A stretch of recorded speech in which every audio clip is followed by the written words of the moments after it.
한국외국어대학교 국제지역센터에서 주관하는 동과 서 문화와 문명의 만남 500년이라는 주제로 저희가 학술대회를 열고 있습니다. 거기에 첫 번째 세션으로 북방과 맥은 있다, 평화와 통일 그리고 문화의 역할이라는 주제가 저희 첫 번째 세션의 주제가 되겠습니다. 저희 세션은 오늘 네 분이 발표를 하시고 또 네 분의 토론자가 계십니다. 발표에는 한국외국어대학교 윤대식 선생님, 그 다음에 한국외국어대학교 정기훈 교수님, 그 다음에 한국외국어대 이기영 교수님, 그 다음에 역시 한국외국어대학교의 재성훈 교수님께서 수고를 해주실 것이고요. 또 토론에는 한국외국어대학교의 광명 교수님, 김원명 교수님, 그 다음에 부산외대의 황영주 교수님, 그 다음에 KEI의 강택구 선생님, 그 다음에 한국외국어대학교의 김봉철 선생님께서 수고를 해주시겠습니다. 그래서 저희 오늘 세션은 12시까지 예정이 되어 있고요. 선생님들 그 발표 시간은 한 20분 내외 정도로 해주시면 감사하겠습니다. 그리고 나중에 토론은 또 그때 봐서 다시 말씀드리겠지만 한 5분 정도 토론에 그 시간이 배정될 것 같습니다. 자, 그럼 첫 번째 그 발표자로 평화통일과 문학의 사상적 고찰, 안재홍의 책무로서의 평사스기와 사상으로서의 신민족주의라는 주제로 한국외국어대학교의 윤대식 교수님께서 발표를 해주시겠습니다. 선생님. 안녕하세요. 저 한국외국어대학교 교양대학에 있습니다. 윤대식입니다. 오늘 주제, 이 대주제인 북방 관련한 그 주제로 평화통일 그리고 문화 요 세 가지 키워드를 제안받았습니다. 그래서 어떻게 해야 하나 하다가 북방이기도 하고 북쪽을 지향한다고 생각해서 문화적 아이덴티티에 대한 걸 좀 생각을 해봤어요. 특히 이제 통일이라고 하는 그 과제를 위해서. 그런데 늘 하는 얘기지만 통일이라고 하는 것은 지상 과제로 제시되어 있지만 그 지상 과제를 어떻게 실현할 것이냐 했을 때 일종의 굉장히 상투적인 그런 표현이 지금까지 있었는데 단일 민족의 문화적 아이덴티티 어쩌고 저쩌고 사실은 뭐 모든 것이 사실 지금 제가 표현한 것들이 일종의 그 근대 민족주의가 출발하면서 신화화되어진 그러한 내용들도 상당 부분 있기 때문에 문화적 아이덴티티라고 하는 것만으로 막연하게 얘기를 하면 사실상은 또 한편으로 문화적 아이덴티티가 토대가 돼서 남북한의 그 동질성을 회복한다 이렇게 얘기하지만 구체적으로 그 동질성을 위한 아이덴티티가 뭔지를 사실은 선별하는 작업은 거의 없었습니다. 기껏해야 북한에서의 국어의 변천 과정, 남쪽에서의 국어의 변천 과정 이런 정도이고 또 그 국어의 국문학이나 국어학의 그 변화 과정들이나 발전 과정들을 보면 사실은 북한 쪽이 훨씬 더 빨리 연구에 돌입했었다는 것도 사실 그 인정해야 할 부분들이고요.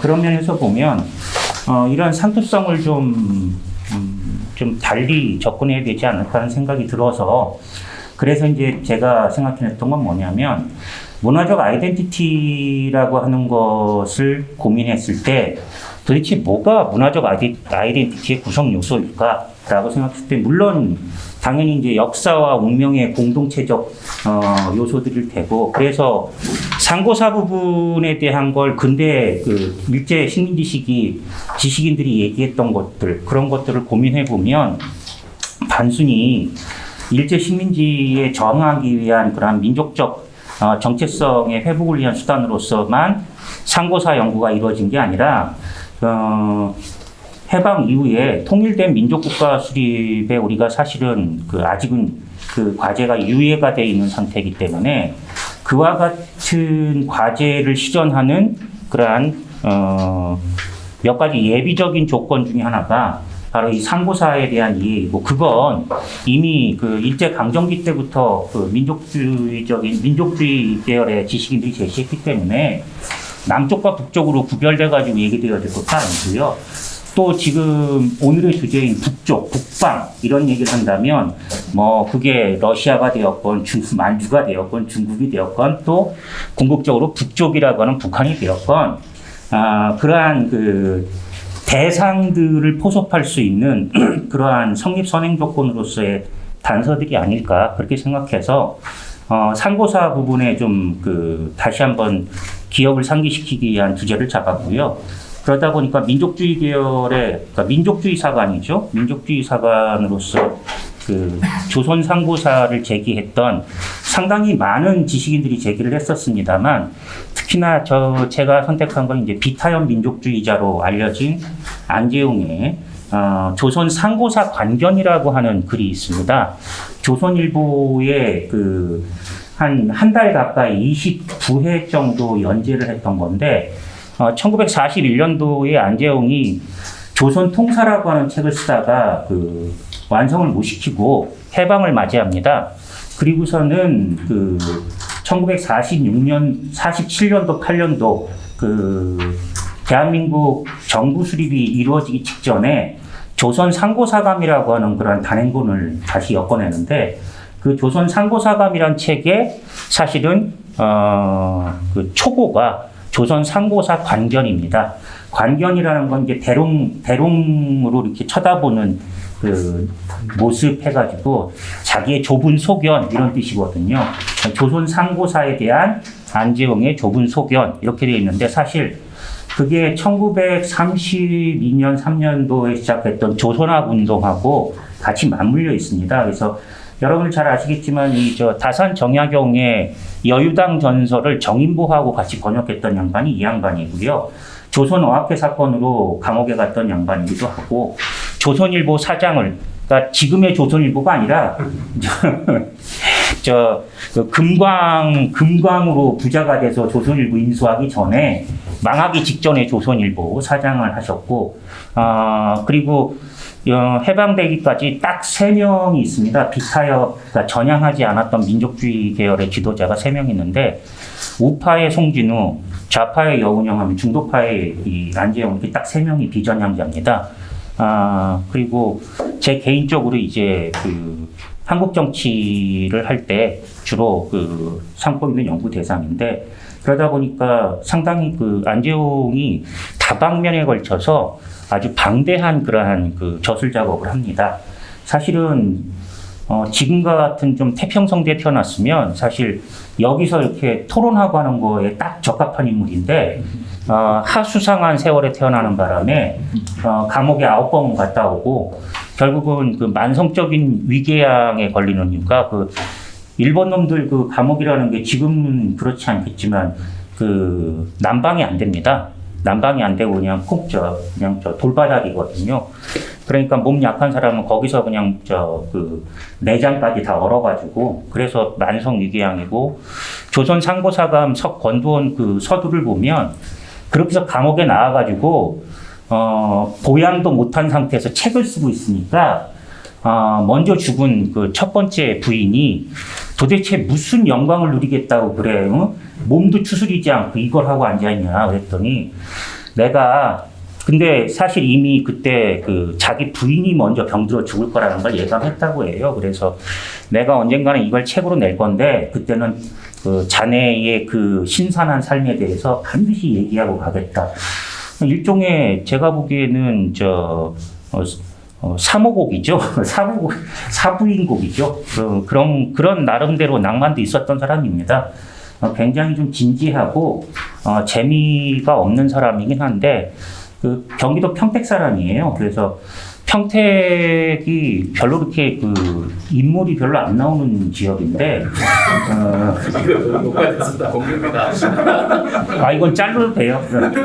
그리고 평택에 가서 자주 얘기하는 겁니다. 평택에서 드물게 나오는 전국구 인물이기도 합니다.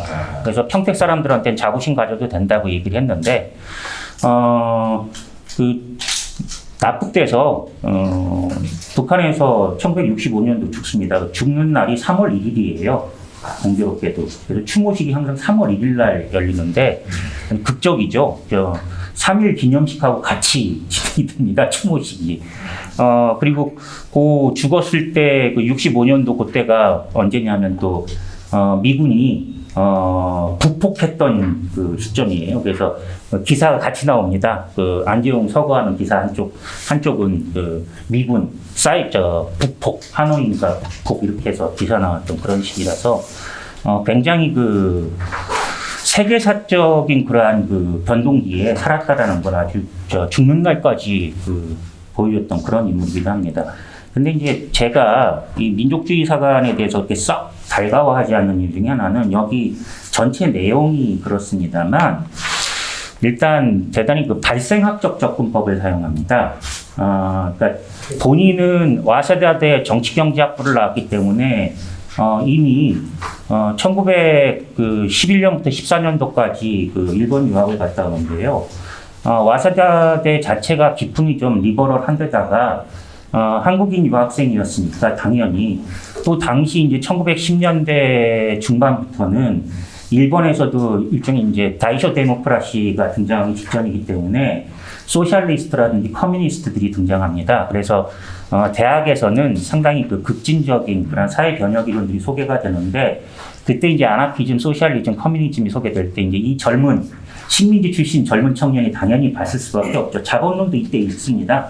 그래서 사실은 얼마나 많은 독서량을 가졌는지는 모르겠는데 당시 그 일본 유학생회도 이제 활동하는데 그때 이제 뭐 송진훈이 뭐 조소왕이 이런 사람들이 다 같이 활동하던 데예요.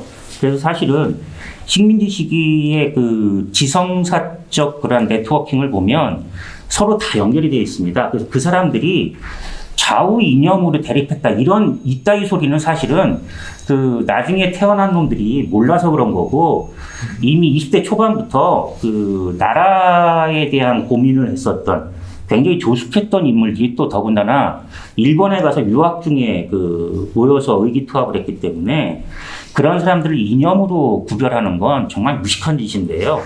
뭐 어떻게 하겠습니까?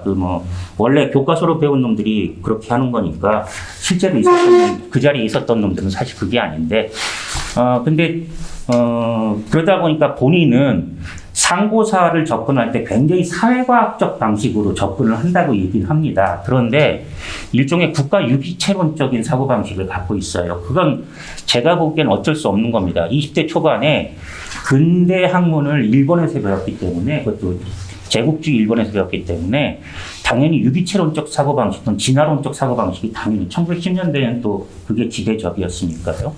그러다 보니까 발생학적으로 언어학적인 접근을 해도 발생학적으로 접근을 하고 사회학적 접근을 해도 발생학적으로 접근을 하고 이런 식입니다. 예를 들면 우리말의 어원의 변천 과정을 통해서 그 고대사의 흔적들을 추론을 해내는 작업을 합니다.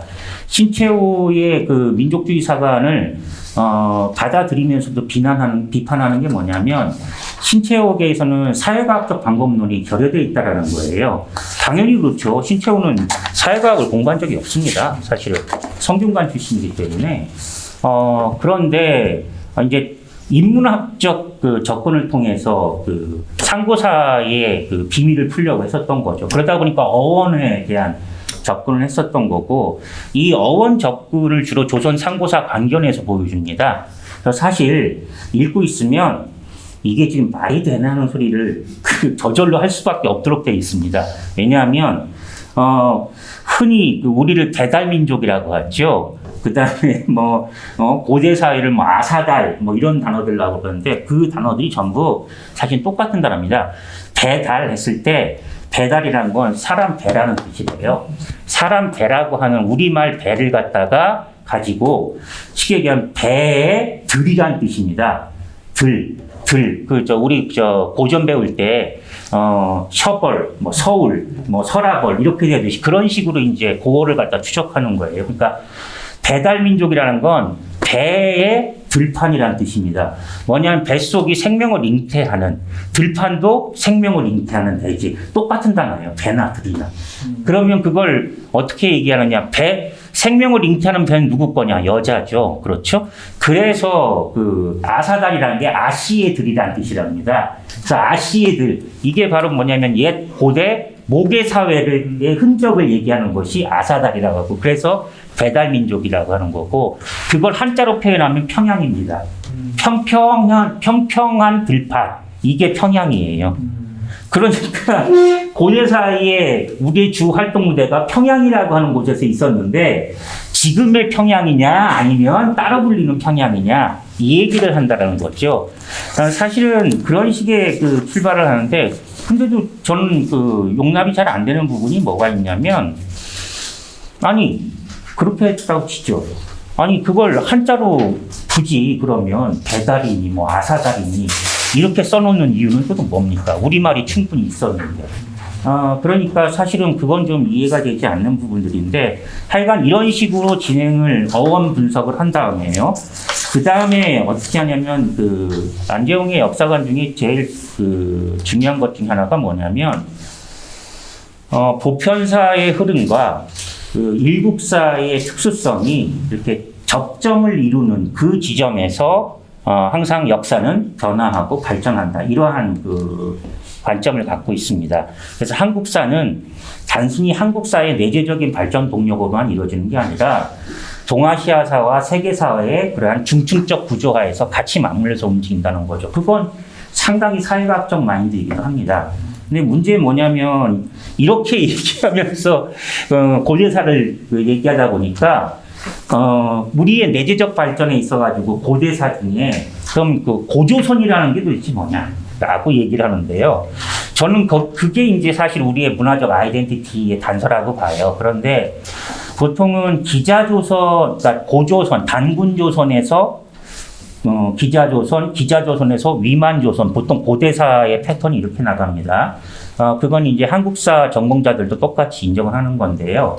왜 그러냐면 기자조선 같은 경우는 은나라가 망할 때, 주나라한테 망할 때 은나라 주왕의 숙부가 기자라고 하는 인물이 있는데요. 그 기자가 현자로 알려져 있습니다. 현명한자로. 그래서 이 그 주나라에서 은나라를 그 제사 지내기 위해서 그 인디언 레저베이션 같은 그러한 은나라 유민들만 이렇게 모아놓은 나라를 하나 만듭니다. 그게 송나라거든요. 네.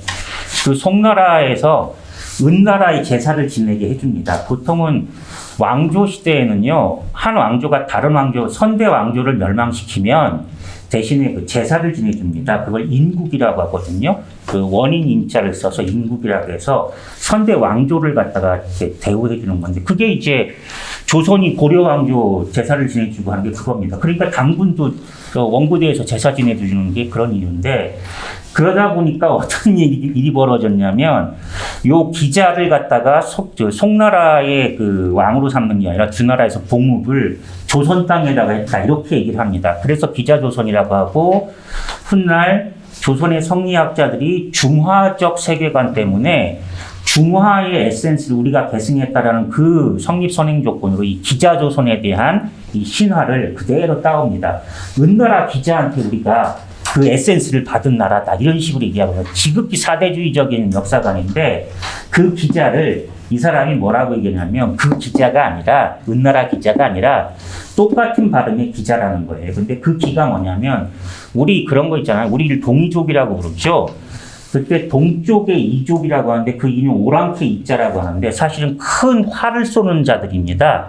그렇기도 하고요. 또 두 번째로는 동쪽 사람들, 늙은이, 어린이 하던 사람을 타는 이라고 하는 게 바로 동이라는 뜻이랍니다. 그래서 우리를 동쪽 사람이라고 부른 거지. 그러니까 우리 말로는 동이고 한자로 쓸 때는 그 이적에 오랑캐 이자를 쓴 거예요.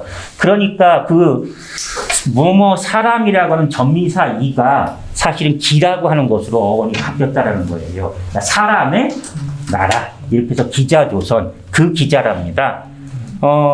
그래서, 기자조선이 존재는 했는데, 그래, 이제까지 그 조선시대까지의 히스토리를 정리한 것처럼 기자조선이 있는데, 은나라 기자가 아니라 우리말 기자조선이다. 이렇게 얘기를 합니다. 그러면서 우리 고대사가 실제 했었고, 그 실제 했던 고대사의 어원을 추적하면 사실은, 신화화되어진 그러한 포장들을 다 뜯어낼 수 있다. 이렇게 정리를 하고요. 왜 그런 작업들을 하냐면 사실 그렇게 얘기해도 그건 한국말 아는 사람이나 이해되는 거지 사실 그게 보편적인 의미를 갖고 있는 그런 역사 지식이 될 수 없죠. 히스토리컬 날리지라고 하는 것도 결국 사이언티픽 날리지니까 그렇게 봤을 때 물론 일본식 식민주의 사관이 얘기했던 실증주의는 아주 변질되어진 실증주의입니다. 실제 랑케가 얘기했던 실증주의가 아니에요. 그 부분을 잘 생각해야 됩니다. 더구나 랑케가 뭐 과학적 지식으로서의 역사를 제시했다고 해가지고 서사적 표현을 싫어했느냐, 아주 좋아했던 사람입니다. 그러니까 사실은 안재홍의 얘기를 알아만들 수 있었으면 랑케도 안재홍 얘기를 아마 적극적으로 지지했을 가능성이 크다라는 거죠. 근데 중요한 건 이런 얘기들을 했던 이유 중에 딱 그 근본적인 동기는 뭐냐면 결국은 해방을 맞이하는 것이 역사적 필연이라는 점을 얘기하는 거고, 역사의 발전의 법칙성을, 역사의 법칙성을 얘기하기 위해서 얘기한 거고, 어원 추적을 한 거고, 그래서 해방이 필연적이라고 하면 해방 뒤에 단절되어 있던 근대적 과제, 자주적 근대화 노정에서 반드시 우리가 성취해야 할 과제, 즉 근대 민족국가죠. 국민국가를 다시 재건해야 되는데, 그때는 말 그대로 모든 것들이 통합되어진, 사실 통일이라는 단어를 쓴 건 해방됐을 때 남과 북이 나눠졌기 때문에 그런 거고, 이 사람이 얘기하는 건 통합입니다. 그래서 통합되어진 국민국가, 그건 뭐 계급적인 분열이 있어서도 안 되고, 또 그렇다 해가지고 뭐 민족적 분열이 있어서도 안 돼. 하여간 통합되어진 국민국가, 이걸 갖다가 만들어내기 위한 그러한 목적이었고, 그러다 보니까 당연히 민족사를 하나의 일국사적 견지와 보편사적 그 견지에서 접점을 찾아냈을 때, 그 접점을 찾아냈다라고 얘기하는 게 바로 자기가 얘기하는 정치 교의로서의 신민족주의, 신민주주의입니다. 국민국가를 탄생시켜야 되는 우리의 특수성 때문에 새로운 민족주의, 그 다음에 보편적 흐름으로서의 민주주의, 그래서 신민주주의, 이렇게 해서 정치 교의로서의 신민족주의라고 하는 것, 또는 신민주주의라는 걸 등장시키는 그러한 특징을 보이게 됩니다. 제가 대략적으로 좀 배경 설명이 좀 길었는데, 대략적인 그 프레임은 이런 식으로 짜맞춰져 있는 그런 특징을 갖고 있습니다. 그래서 북방이라고 하는 주제, 그러니까 이 테마와, 그리고 그 북방의 테마에 우리가 맞춰놓을 평화, 뭐 통일, 그 다음에 문화, 이와 같은 그 키워드를 생각해 본다면, 오히려 이미 한 70년, 80년 전에 이런 작업들이 이미 그 한국의 지식인들한테 이미 진행이 돼 있었고, 그런 점에서 굳이 뭐 이렇게 어렵게, 그리고 늘 상투적인, 그리고 답도 안 나오고 실현도 안 되는 그러한 이상한 얘기 할 바에는, 제가 생각하기에는 이미 제시가 됐음에도 불구하고 한 번도 현실의 정책으로 한 번도 채택되지 않았던 이러한 것들을 다시 한번 리마인드 하는 것이 오히려 더 현실적이지 않을까, 그런 생각에서 소개해 드리는 겁니다. 이상입니다.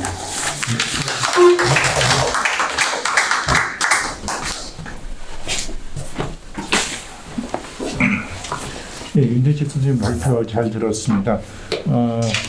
이제 요즘에 이제 중국에 이제 동북공정도 있고 우리 한국 문화를 뺏어가는 것도 있고, 그런데 제가 잘 이해는 못했지만은 그래도 이제 발표하신 내용을 들어보면 그런 걸 통해서 좀 더 큰 스케일에서 우리 한국 문화의 어떤 정체성도 찾아갈 수 있을 것 같고, 또 이제 그 지금 남북한으로 이렇게 나눠져 있는 상태에서는 또 남북한이 어떤 동질성을 가져갈 수 있는데도 큰 기여를 할 수 있는 내용인 것 같습니다. 발표 잘 들었습니다, 선생님.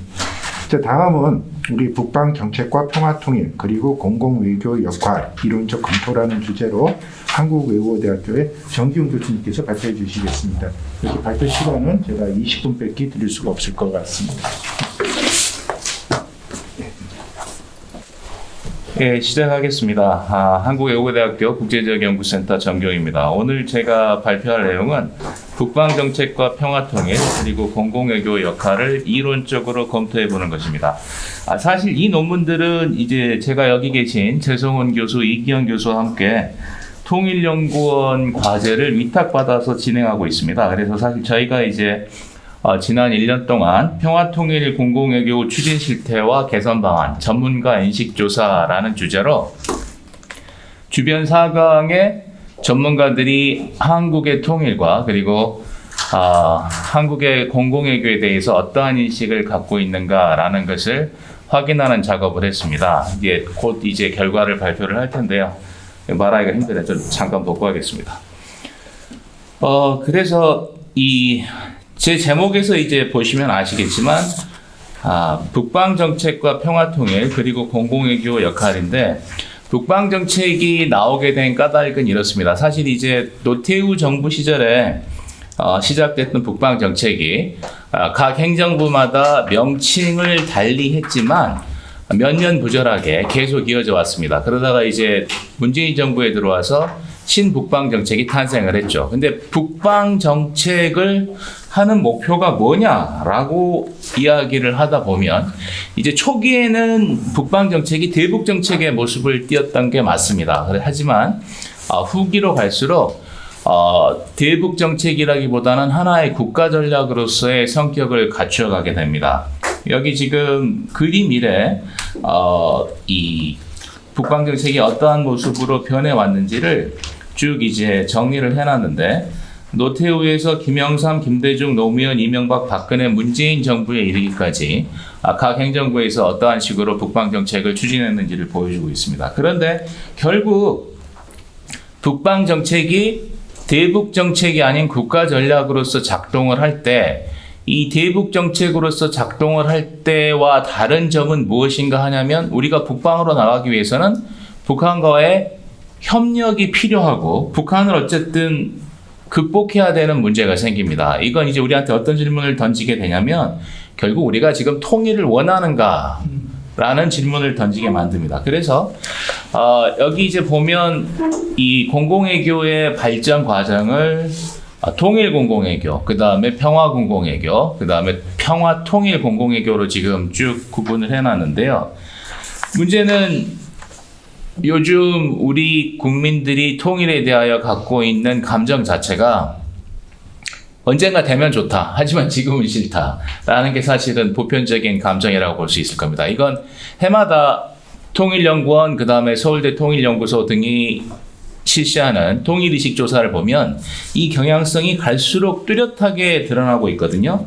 근데 이게 지금 사실은 새로운 게 아니라 아주 오래된 뭐라고 해야 할까요? 아주 오래된 흔적이라고 이야기를 해야 되나? 이 우리나라에 살면서 한국에 대한 책을 많이 쓴 브린이라는 친구가 있는데 이 마이클 브린의 저서 한국인을 보면 이게 2018년에 나왔습니다. 여기서 그 사람이 회상을 합니다. 오프 더 레코드로 자기가 1991년 초에 외무부 차관보와 나눴던 대화를 써놔요. 그래서 그 양반이 그때 뭐라고 하냐면 한국 정부는 통일을 바라지 않는다.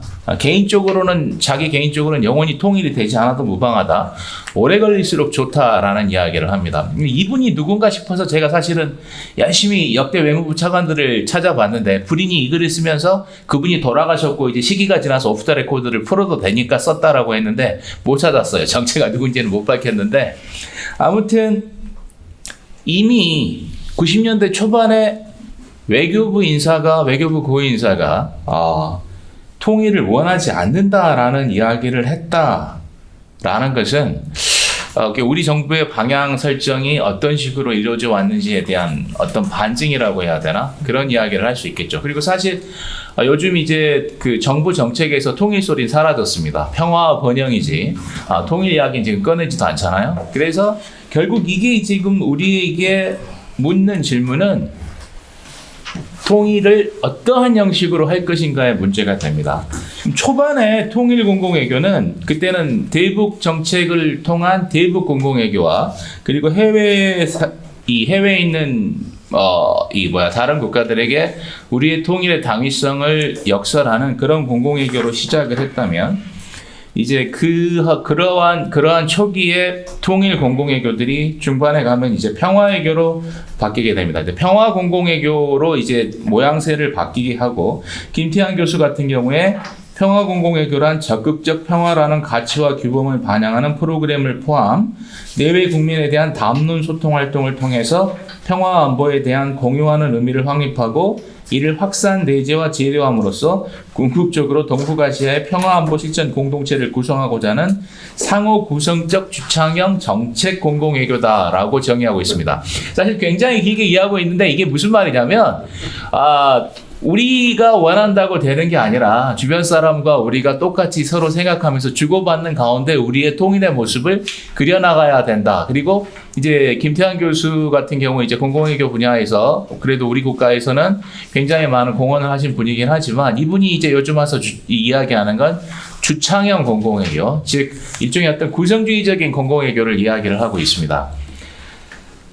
그렇다면 이제 이 전제를 깔아보자고요. 우리가 지금 당장 통일을 바라는 것도 아니고 그 다음에 그 통일의 모습이 어떠한 것이어야 하냐라고 이야기했을 때 이게 영토적 통합이냐 아니면 영토적으로 통합하지 않더라도 우리끼리 평화롭게 잘 살면 되냐, 그것도 아니면 이제 어떤 다른 뭐 연방제가 됐든 뭐가 됐든 간에 북한과 어떤 관계고리를 설정을 해야 되는가, 여기에 대한 걸 우리가 먼저 답변을 해야 될 때가 있는데, 이 정부에 들어와서는 영토적 통합은 일단 제껴놓은 것 같아요. 영토적 통합은 지금, 그리고 사실은 그런 센티먼트가, 그런 감정이 일반 국민들 사이에도 보편적으로 이제 점점 번져나가고 있습니다. 이건 이제 세대 교체하고도 밀접하게 관계가 있는데, 우리가 1000만 이상 가족이라고 했을 때 1세대는 지금 뭐 거의 90% 이상, 95% 이상이 지금 돌아가셨어요. 그래서 지금 사실은 남북 적십자 뭐 가족 찾기 이런 거 할 때 보면 전부 이제 90세 노인들, 100세 노인들이 몇 분 안 남아 계십니다. 그럼 세컨 제너레이션까지는 북에 우리 친척이 있대라는 감정이 있을지 모르죠. 하지만 이게 3세대, 4세대가 되면, 특히 4세대쯤에 이르면 그게 누군데? 라는 반응이 나오게 됩니다. 그러다 보니까 이제 오늘날의 젊은 세대는 통일에 대한 개념 자체가 이 기성세대하고는 완전히 다르고, 무엇보다도 자기들의 삶이 힘들다 보니까 나 살기도 힘든데 우리가 통일해서 부담을 떠안아야 되나라는 반응이 강렬하게 나옵니다. 여론조사에서. 그래서 항상 보면 가장 부정적인 게 20대, 그 다음에 40대 주부예요. 왜 40대 주부인가 했더니 40대 주부는 가정의 살림을 책임지는 분들입니다. 그래서 항상 이 여론조사를 하면 거기가 가장 네거티브한 반응이 나오는데, 결국 그래서 생각해낸 게 평화 가운데점 통일 공공외교입니다. 즉 우리가 바라는 건 영토적 통합이 아니라 남과 북이 평화롭게 공존하면서, 그리고 혹시 그 과정에서 우연치 않게 영토적 통합이 일어난다고 할지라도 그와 같은 변화가 동북아시아와 세계의 파워 디스트리뷰션에 커다란 영향을 미치지 않고, 즉 지배구조에 커다란 영향을 미치지 않고 스무드하게 넘어갈 것이다. 우리는 절대 혼란을 일으키고 싶지 않다라는 생각을 우리도 만들고 밖에도 퍼뜨리고 서로 공유해야 된다라는 것이죠. 서로 공유하고, 그 다음에 무엇보다도 어제 우리 이제 개막식 때 정상기 대사가 그런 말씀을 하셨습니다. 이화은 기자가 지적을 하셨군요. 우리는 통일해야 된다고 하지만 다른 나라 사람들은 왜? 라고 묻습니다. 왜 꼭 해야 되는데? 왜 꼭 해야 됩니까, 여러분? 이게 이제 제가 초등학교나 중학교를 다닐 때는 반드시 그건 당연히 해야 되는 거였는데, 지금 사실 우리 스스로에게도 우리 왜 통일해야 되지? 라고 하면 거기에 대한 코즈를 내놓을 만한 게 적절치가 않아요. 따라서 특히 외국인들을 설득시키기 위해서는 통일을 앞세우는 것보다는 인류 보편적인 가치인 평화를 앞세워야 된다는 것이죠. 그래서 평화를 앞에 놓고 한반도의 통일은 평화 지향적이다 라는 주고받음을 통해서 우리의 어떤 북한과의 관계 설정, 그 다음에 영토적 통합은 있을 수도 있고 없을 수도 있다. 하지만 이제 앞으로 어쨌든 통일이라는 의미 자체가 영토적인 통합을 의미하는 것이 아니라 이 한반도에서의 어떤 평화로운 공존을 의미한다라는 구성형 공공외교로 가자라고 만들어낸 게, 여기 보시면 이제 평화점 가운데점 통일 공공외교예요. 근데 이제 문제는 이걸 영어로 바꾸려니까 안 나와요. 우리는 이게 평화 가운데점 통일 공공외교 하면 이제 이런 식으로 설득이 되는데, 이걸 영어 익스프레션을 한참 고민을 했는데 안 나옵니다. 그래서 퍼블릭 디플로머시 4를 되게 썼는데, 저번에 이제 다른 학술회의에서 여기 비슷한 이야기를 하다가 차두영 교수가 제안을 하신 게 퍼블릭 디플로머시 on을 써라, 그러면 퍼블릭 디플로머시 on unification of Korea로 하자. 근데 그것도 조금 더 고민을 해봐야 될 것 같고, 어쨌든 결론적으로 말씀을 드리자면 이제 여기 보면 이제 마지막 결론 부분에 보면 평화 통일 공공외교를 정리한 파트가 나옵니다. 이제 이건 이게 무슨 어떤 디파인이 끝난 건 아니고 우리가 지금 하고 있는 게 한반도의 통일은 영토적 통합만을 추구하는 것이 아니며 같은 공간에서 오랜 세월 살아온 상상의 공동체라는 정체성의 확인을 통한 공동의 평화와 번영을 추구하는 것으로서 평화를 통한 안보의 개념에서 한반도의 평화적 공존과 번영 그리고 공진화, 코이볼루션이죠. 공진화라는 목표를 외국 대중에게 이해시키고 이를 통해 한국의 국가 이미지 제고 및 평화와 통일 지지 세력을 조성하는 것이라고 저희는 어쨌든 규정 짓고 있습니다. 그래서 이러한 게 더 발전이 될 수도 있고 그 다음에 이제 이게 하나의 디스코스로서 담론으로서 오고 가는 중에 계속 이제 변화가 될 수 있겠죠. 그래서 이러한 것들을 가지고 이제 설문조사를 쭉 돌렸었는데 그 결과는 다음 달쯤에 발표가 될 것 같습니다. 예, 감사합니다.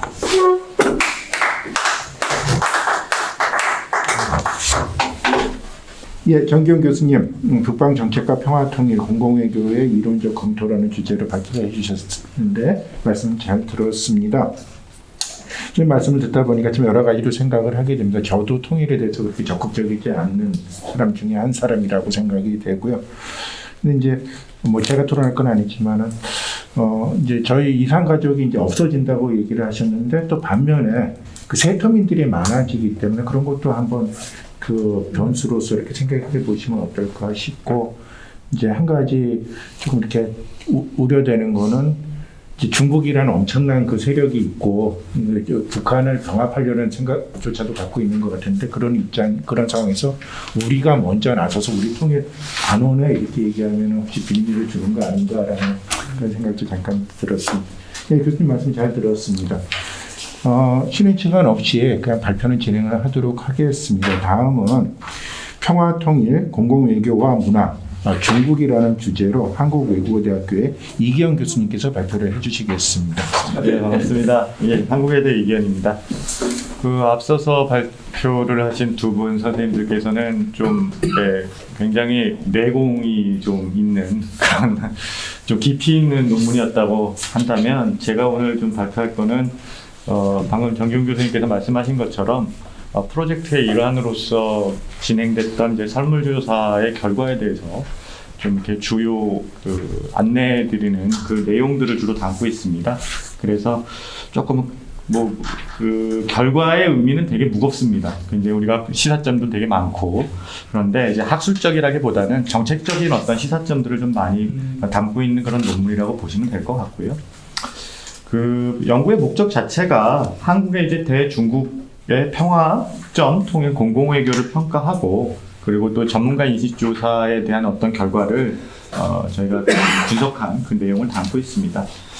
아마 다 이제 미일 북러 4개국에 대한 그 조사를 다 한번 비교 분석하는 것들도 좀 의미가 있겠지만 우선 중국에 대해서만 먼저 말씀을 드리면 아마 저희 이후에 발표하실 그 재성 교수님과도 제가 형식이 거의 비슷한데 일단은 평가에 저희가 그 평가를 하는 기준 틀은 추진 체계하고 그 다음에 영역으로 해가지고 두 개로 나눠 있습니다. 그래서 그 분석 틀에 맞춰서 이제 했는데 첫 번째 기존에 우리 정부가 해왔던 어떤 대중국 평화점 통일 공공외교의 목표를 보게 되면 사실은 좀 평화보다는 이제 통일에 좀 많이 방점이 찍혀 있었습니다. 그래서 특히 이제 중국에 가서는 평화 얘기를 한다기보다는 이제 통일 문제에 대해서 상당히 많은 그 방점을 찍고 이야기를 했었던 그런 부분들이 있었다 이렇게 말씀을 그래 평가해 볼 수 있을 것 같고요.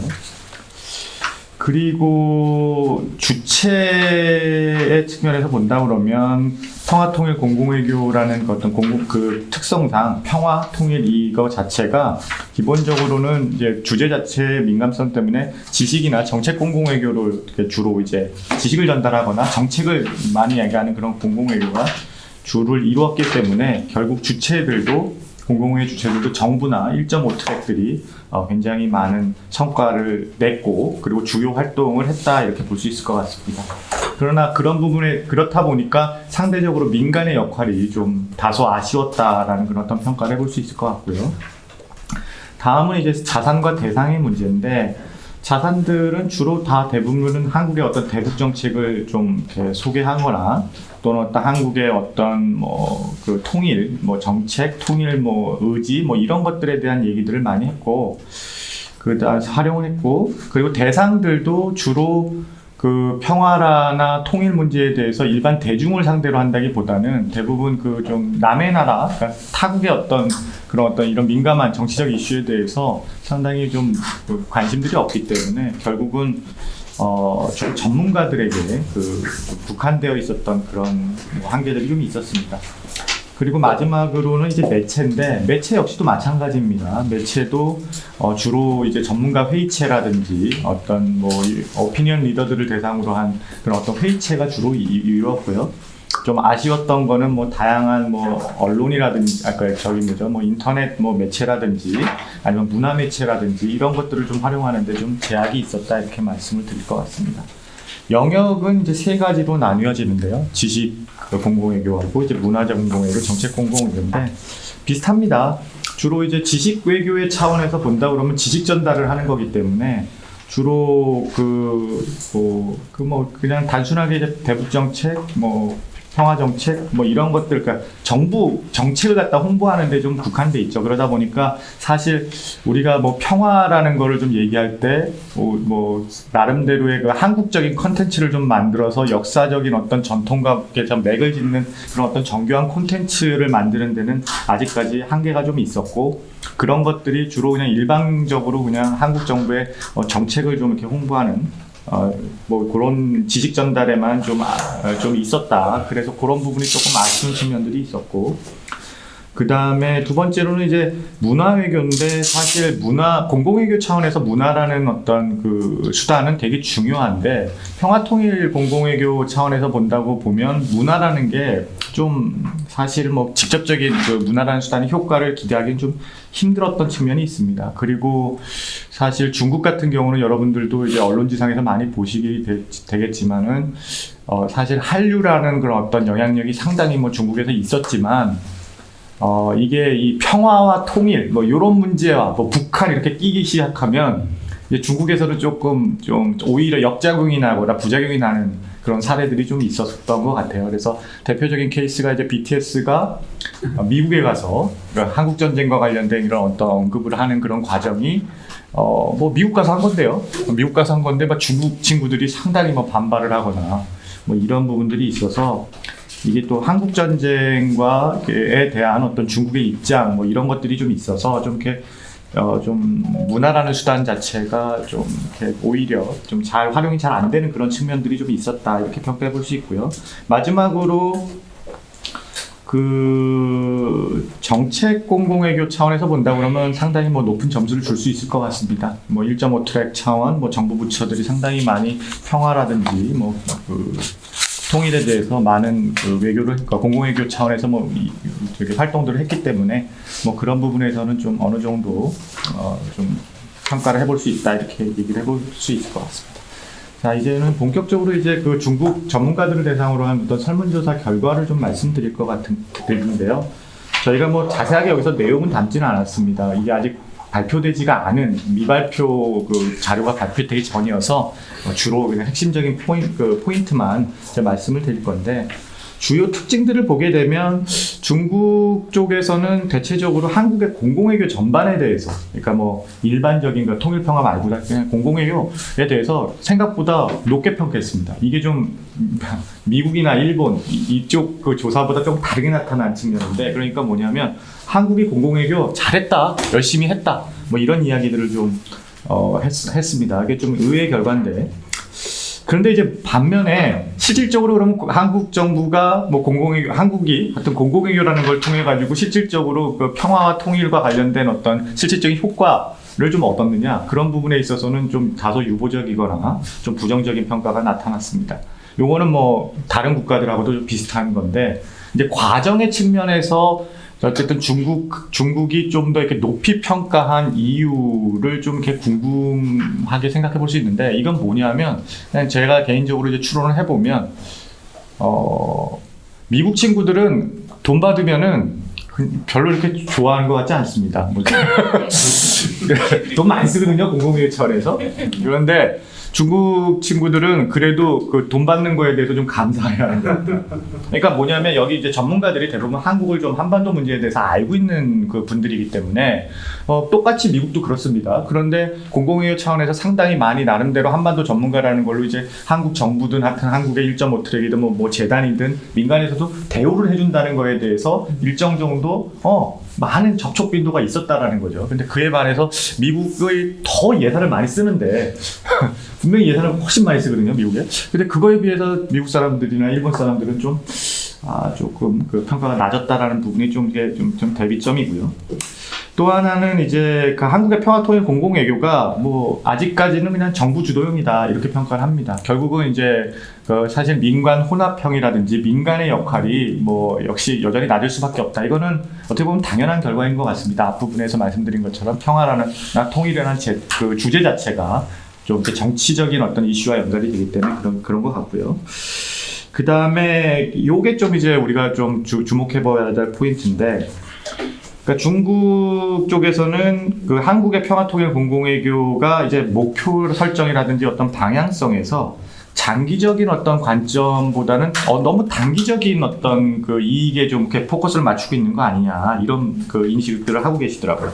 그러니까 뭐냐면 통일 공공외교 뭐 이렇게 따져보면 우리는 이제 통일의 미래 비전 혹은 뭐 이런 거라든지 아니면은 평화 차원에서의 지역의 어떤 평화 뭐 이런 큰 틀에서 이런 얘기를 하는 게 아니라 그냥 니네들의 이익, 그러니까 뭐 남북 관계 빨리 남북 통일 혹은 또 뭐 평화보다는 그냥 남북 통일을 통해서 평화를 하는 게 더 좋다 뭐 이런 얘기를 하는 거고, 그 다음에 통일의 미래 비전보다는 빨리 북한을 설득시켜라, 뭐 북핵을 빨리 해결해야 된다, 뭐 이런 식의 이야기들을 하는 것들이 중국 사람들한테는 그렇게 비춰졌다는 거죠. 그러니까 너무 니네들의 단기적인 이익만 쫓는 거 아니냐라는 건데, 이게 좀 사실은 미국하고 일본하고 좀 많이 결과가 다릅니다. 이게 뭐냐면 미국이나 일본은 쪽에서는 북핵 해결, 북한 문제 해결 뭐 이런 것들에 대해서 훨씬 더 중요시하게 이렇게 찝었고 나중 얘기를 하거든요. 좀 그래서 그런 문제에 있어서 중국은 좀 차이가 있다 이렇게 말씀을 드릴 수 있을 것 같고요.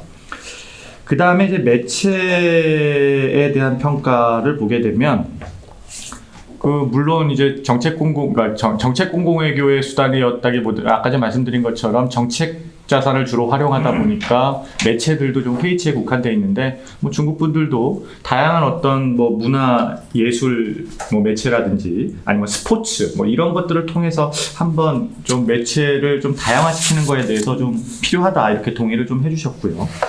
마지막으로 이게 좀 이것도 또 굉장히 좀 한미일 그러니까 미일과 좀 이렇게 응답이 다른데, 중국은 뭐 한국의 평화통일 공공외교 뭐 그냥 최대 걸림돌로 결국은 남북관계 불신, 정부 정책의 비일관성 이거를 그냥 가장 중요시하게 꼽았습니다.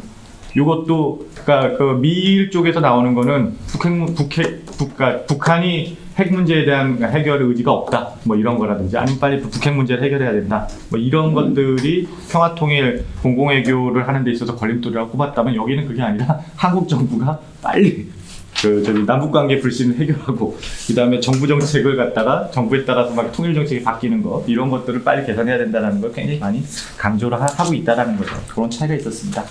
그래서 앞으로 이제 한국의 이제 대중국 평화통일 공공외교를 하는 데 있어서의 뭐 일종의 뭐 개선 방안 뭐 이다 한다면 조금 이제 미국이나 일본과는 좀 다르게 좀 접근을 해야 될 것 같은데요. 그런 부분에서 이제 한번 방향성을 한번 제시해 본다면, 첫 번째는 우리가 평화통일 공공외교의 목표를 갖다가 중국에서 할 때는 통일보다는 평화에 확실히 방점을 좀 찍어서 가는 게 좋겠다라는 거죠. 그동안 너무 통일 얘기를 많이 했다는 거죠, 사실.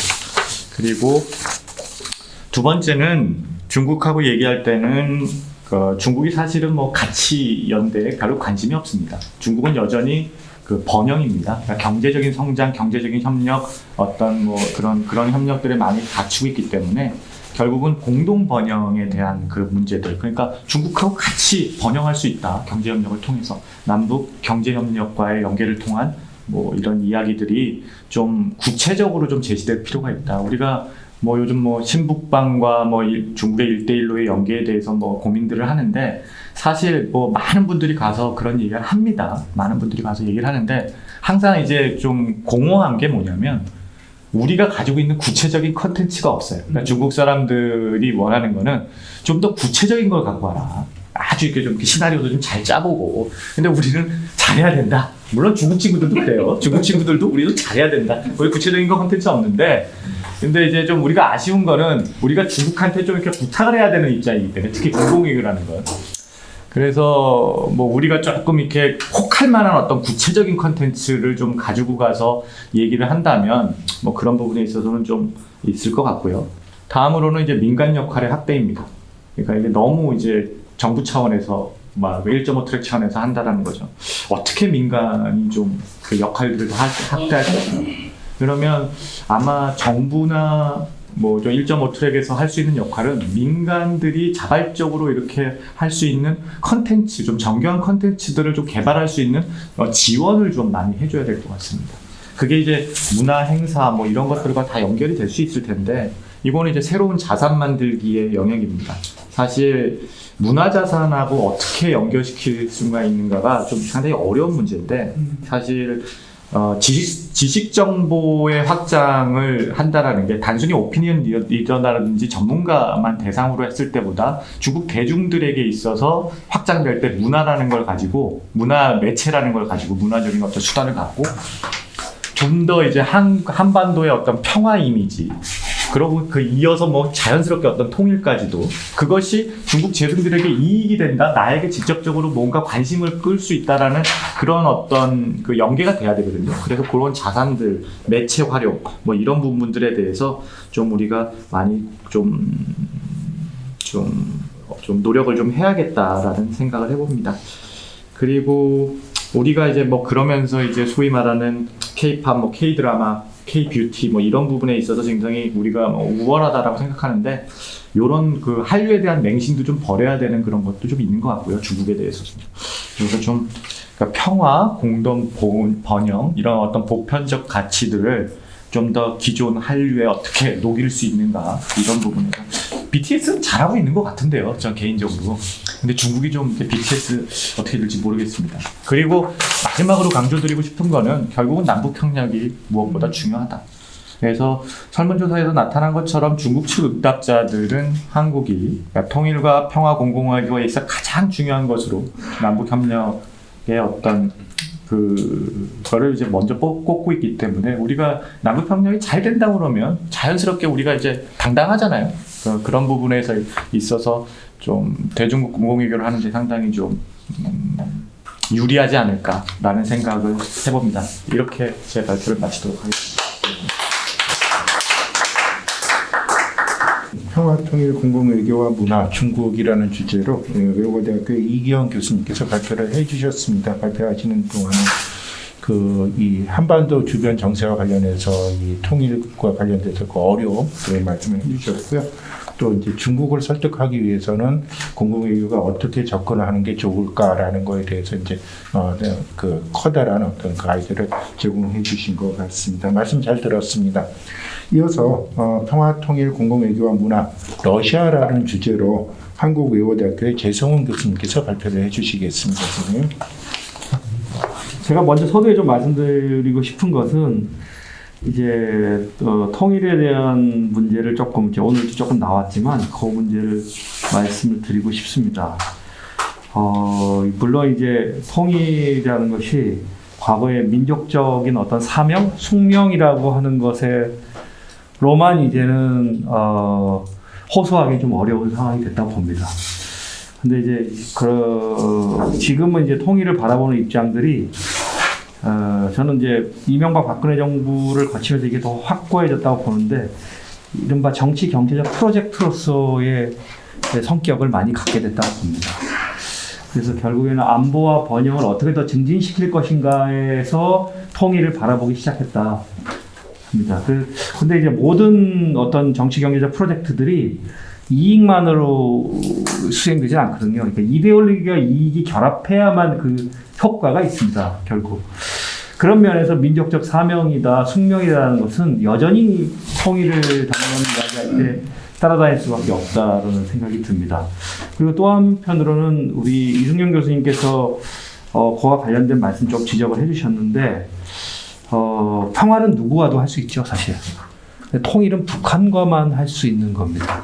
사실 이거를 우리가 가지고 있다는 것은 대북 관계 그리고 남북 관계에서의 일정한 주도권을 갖고 있다는 의미도 됩니다.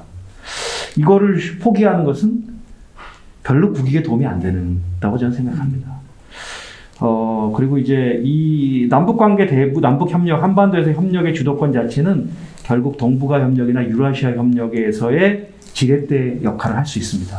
저는 국익 차원에서 바라봐도 통일의 담론, 통일에 대한 우리의 사명 자체는 끌고 가야 되는 아젠다가 아닌가, 이 말씀을 서두에 말씀 좀 드리겠습니다. 저는 내용에 대해서는 저는 그 원고를 안 보고는 이렇게 자연스럽게 다른 분들처럼 발표하기 좀 어려워서 원고를 조금 보면서 하겠습니다. 하지만 이제 중요한 사항들을 좀 짚으면서 이제 가도록 하겠습니다. 다른 다 알고 계신 내용들이 대부분이기 때문에 목표 자체는 한국의 대러시아 평화통일 공공외교에 있어서 평가를 해보면 목표 자체는 일정 정도 평화통일 정책 홍보하는 데는 성공하고 있지만 뭐라 그럴까요? 쌍방향적으로 자발적인 이해와 공감을 끌어내고 우리 정책을 지지하도록 하는 것에는 좀 한계가 있는 것 같습니다. 짧은 기간에도 불구하고 다양한 주체들이 지금 현재 참여를 하고 있고요. 그리고 자산 측면에서 봤을 때 과거에는 우리의 역사적인 경험이나 제도나 정책 같은 것들이 경쟁력이 있었지만 지금은 지식 자산이 상대적으로 매력을 상실해서 우리의 평화통일 정책 자체를 더 적극적으로 활용해야 되는 측면이 있다. 이렇게 이제 평가할 수 있겠고, 매체적인 측면에서는 첫 번째는 우리 한국의 대통령이나 정부 주요 인사들이 하는 그 강연이나 연설 같은 효과는 있지만 현지 언론에 큰 주목을 받지 못하고 있는 것이 좀 문제다. 예, 그다음에 회의체 같은 경우에도 해당 분야 전문가들이 참여를 하고 있지만 거의 구성이 비슷하고 거의 30년 동안 같은 전문가들이 참여하고 있기 때문에 러시아 측 같은 경우에는 한국도 크게 변하지는 않았지만 이것이 좀 문제다라고 지적을 했고요. 그다음에 이제 대상적인 측면에서는 이 러시아의 여론 주도층 자체들이 이 과거에 북한과 적극적으로 교류를 해왔기 때문에 냉정적 사고에 기반하거나 최소한 북한에 대해서 심정적 지지 성향을 유지하고 있는 것을 좀 극복을 할 필요가 있다라는 겁니다. 그리고 그 영역적인 측면에서 보면 지식외교에 관련해서는 지식자산을 활용해서 그 한국 정부의 평화통일 정책에 대한 이해를 제고하기보다는 여전히 한국학, 지능, 한국어 보급에 더 치중하고 있다는 측면이 있고, 또 문화적인 측면에서는 여전히 또 이것도 역시 한국을 알리고 한국에 대한 긍정적 이미지 확산에는 기여하고 있지만 여론 주도층이나 문화예술계를 대상으로 하는 그런 특화된 프로그램이 별로 없다라는 게 있습니다. 정책 외교적인 측면에서는 우리의 주무부서인 통일부가 자체 프로그램이 좀 미약하다라는 거고, 그다음에 이명박 정부 출범 이후에 중단된 한도 전략 대화가 굉장히 안타깝다. 이게 계속 유지됐으면 굉장히 좋았을 것이다 하는 평가를 좀 해봤습니다. 인식으로 바로 넘어가면 러시아 현지 전문가들이 한 20명 넘게 참여를 했고요. 그 결과를 좀 보면 일단 일반 공공외교와 평화 공공외교에 대해서 긍정적인 평가가 있지만 통일 공공외교에 대해서는 조금 이 성과가 크다, 이렇게 이제 평가하는 비율이 조금 낮다라는 게 있습니다. 그리고 다양성이나 자원 매체의 다양성, 그리고 공공외교의 지속성 효과에는 긍정적으로 평가하지만 목표 달성 여부에 대해서는 좀 부정적인 것 같다. 목표는 제대로 달성하지 못하고 있는 것 같다라고 평가했습니다. 여전히 정기용 박사님 말씀하셨지만 투사형 공공외교에 머무르고 있다는 증거가 아니겠느냐, 이렇게 이제 봤고요. 그다음에 우리 한국 정부가 궁극적으로 남북 화해를 통한 통일을 지향한다는 인식은 러시아에서 어느 정도 형성되어 있는 것으로 확인을 했습니다. 다섯 번째로 보면 이 대러시아 평화 공공외교가 한반도 평화와 안정 증진과 통일 필요성 홍보에 중점을 두면서 특히 남북 간 경제협력 및 대북 인도적 지원 이슈에 좀 집중을 해야 될 것 같습니다. 러시아 현지 전문가들은 한반도 평화를 위한 실질적인 어떤 조치들보다 북한의 현 체제를 인정하는 기반 위에서 경제협력이나 남북 간의 신뢰, 군사적 신뢰를 구축해서 평화에 대한 공감대를 형성하는 것이 평화 공공회의에 이바지한다 이렇게 보고 있습니다. 이번에 이제 여러 4강의 그 인식 조사를 했을 때 러시아에서 좀 특이한 부분 중에 하나는 러시아에서 효과적인 평화통일 공공외교 매체로 교사 또는 교과서를 전문가들이 주로 꼽았다는 것입니다. 이것은 현지에 우리가 수행하고 있는 한국학 진흥 사업이 현지 대학을 중심으로 수행하고 있는데 굉장히 효과를 거두고 있다는 저는 증거라고 봅니다. 그러니까 대학에서 한국에서 공부한 사람들이 한국학 관련된 또는 한국에 대한 정책에 영향을 미칠 수 있는 지위에 있다라는 것은 굉장히 고무적인 사실이라고 봅니다. 중국과 마찬가지로 중국 현지 전문가들과 마찬가지로 평화통일 공공회의의 장애 요인은 주로 남북관계, 남북 정부와 정치 지도자들의 그 정책에서 찾았습니다. 이거는 북핵 문제나 북한 체제의 성격에 책임을 돌리는 미국과 일본 현지 전문가들 시각하고는 좀 배치되는 것이었습니다. 결국 러시아와 중국 현지 전문가들은 남북한에 대해서 조금이라도 좀 균형적인 시각을 좀 보여주고 있지 않은가 생각했고, 동시에 러시아에서 한국 정부 정책에 대한 호의적인 시각이 중국보다 그리고 조금 더 많이 형성되어 있지 않은가 이렇게 생각을 했습니다. 개선 방안을 해야 되는데 시간이 별로 없는 것으로 제가 생각을 해서 예, 핵심만 좀 말씀드리겠습니다. 연설 매체별 활용 방안을 중점으로 말씀드리겠습니다. 문재인 대통령도 러시아 하원 가서 연설을 하셨고, 그 다음에 이제 많은 우리 정치 지도자들이 러시아에 가서 연설했는데, 실제로 한국에서는 이걸 중요한 이슈로 다루고 있지만 실제 러시아에서는 여론의 주목을 거의 별로 받지 못했습니다.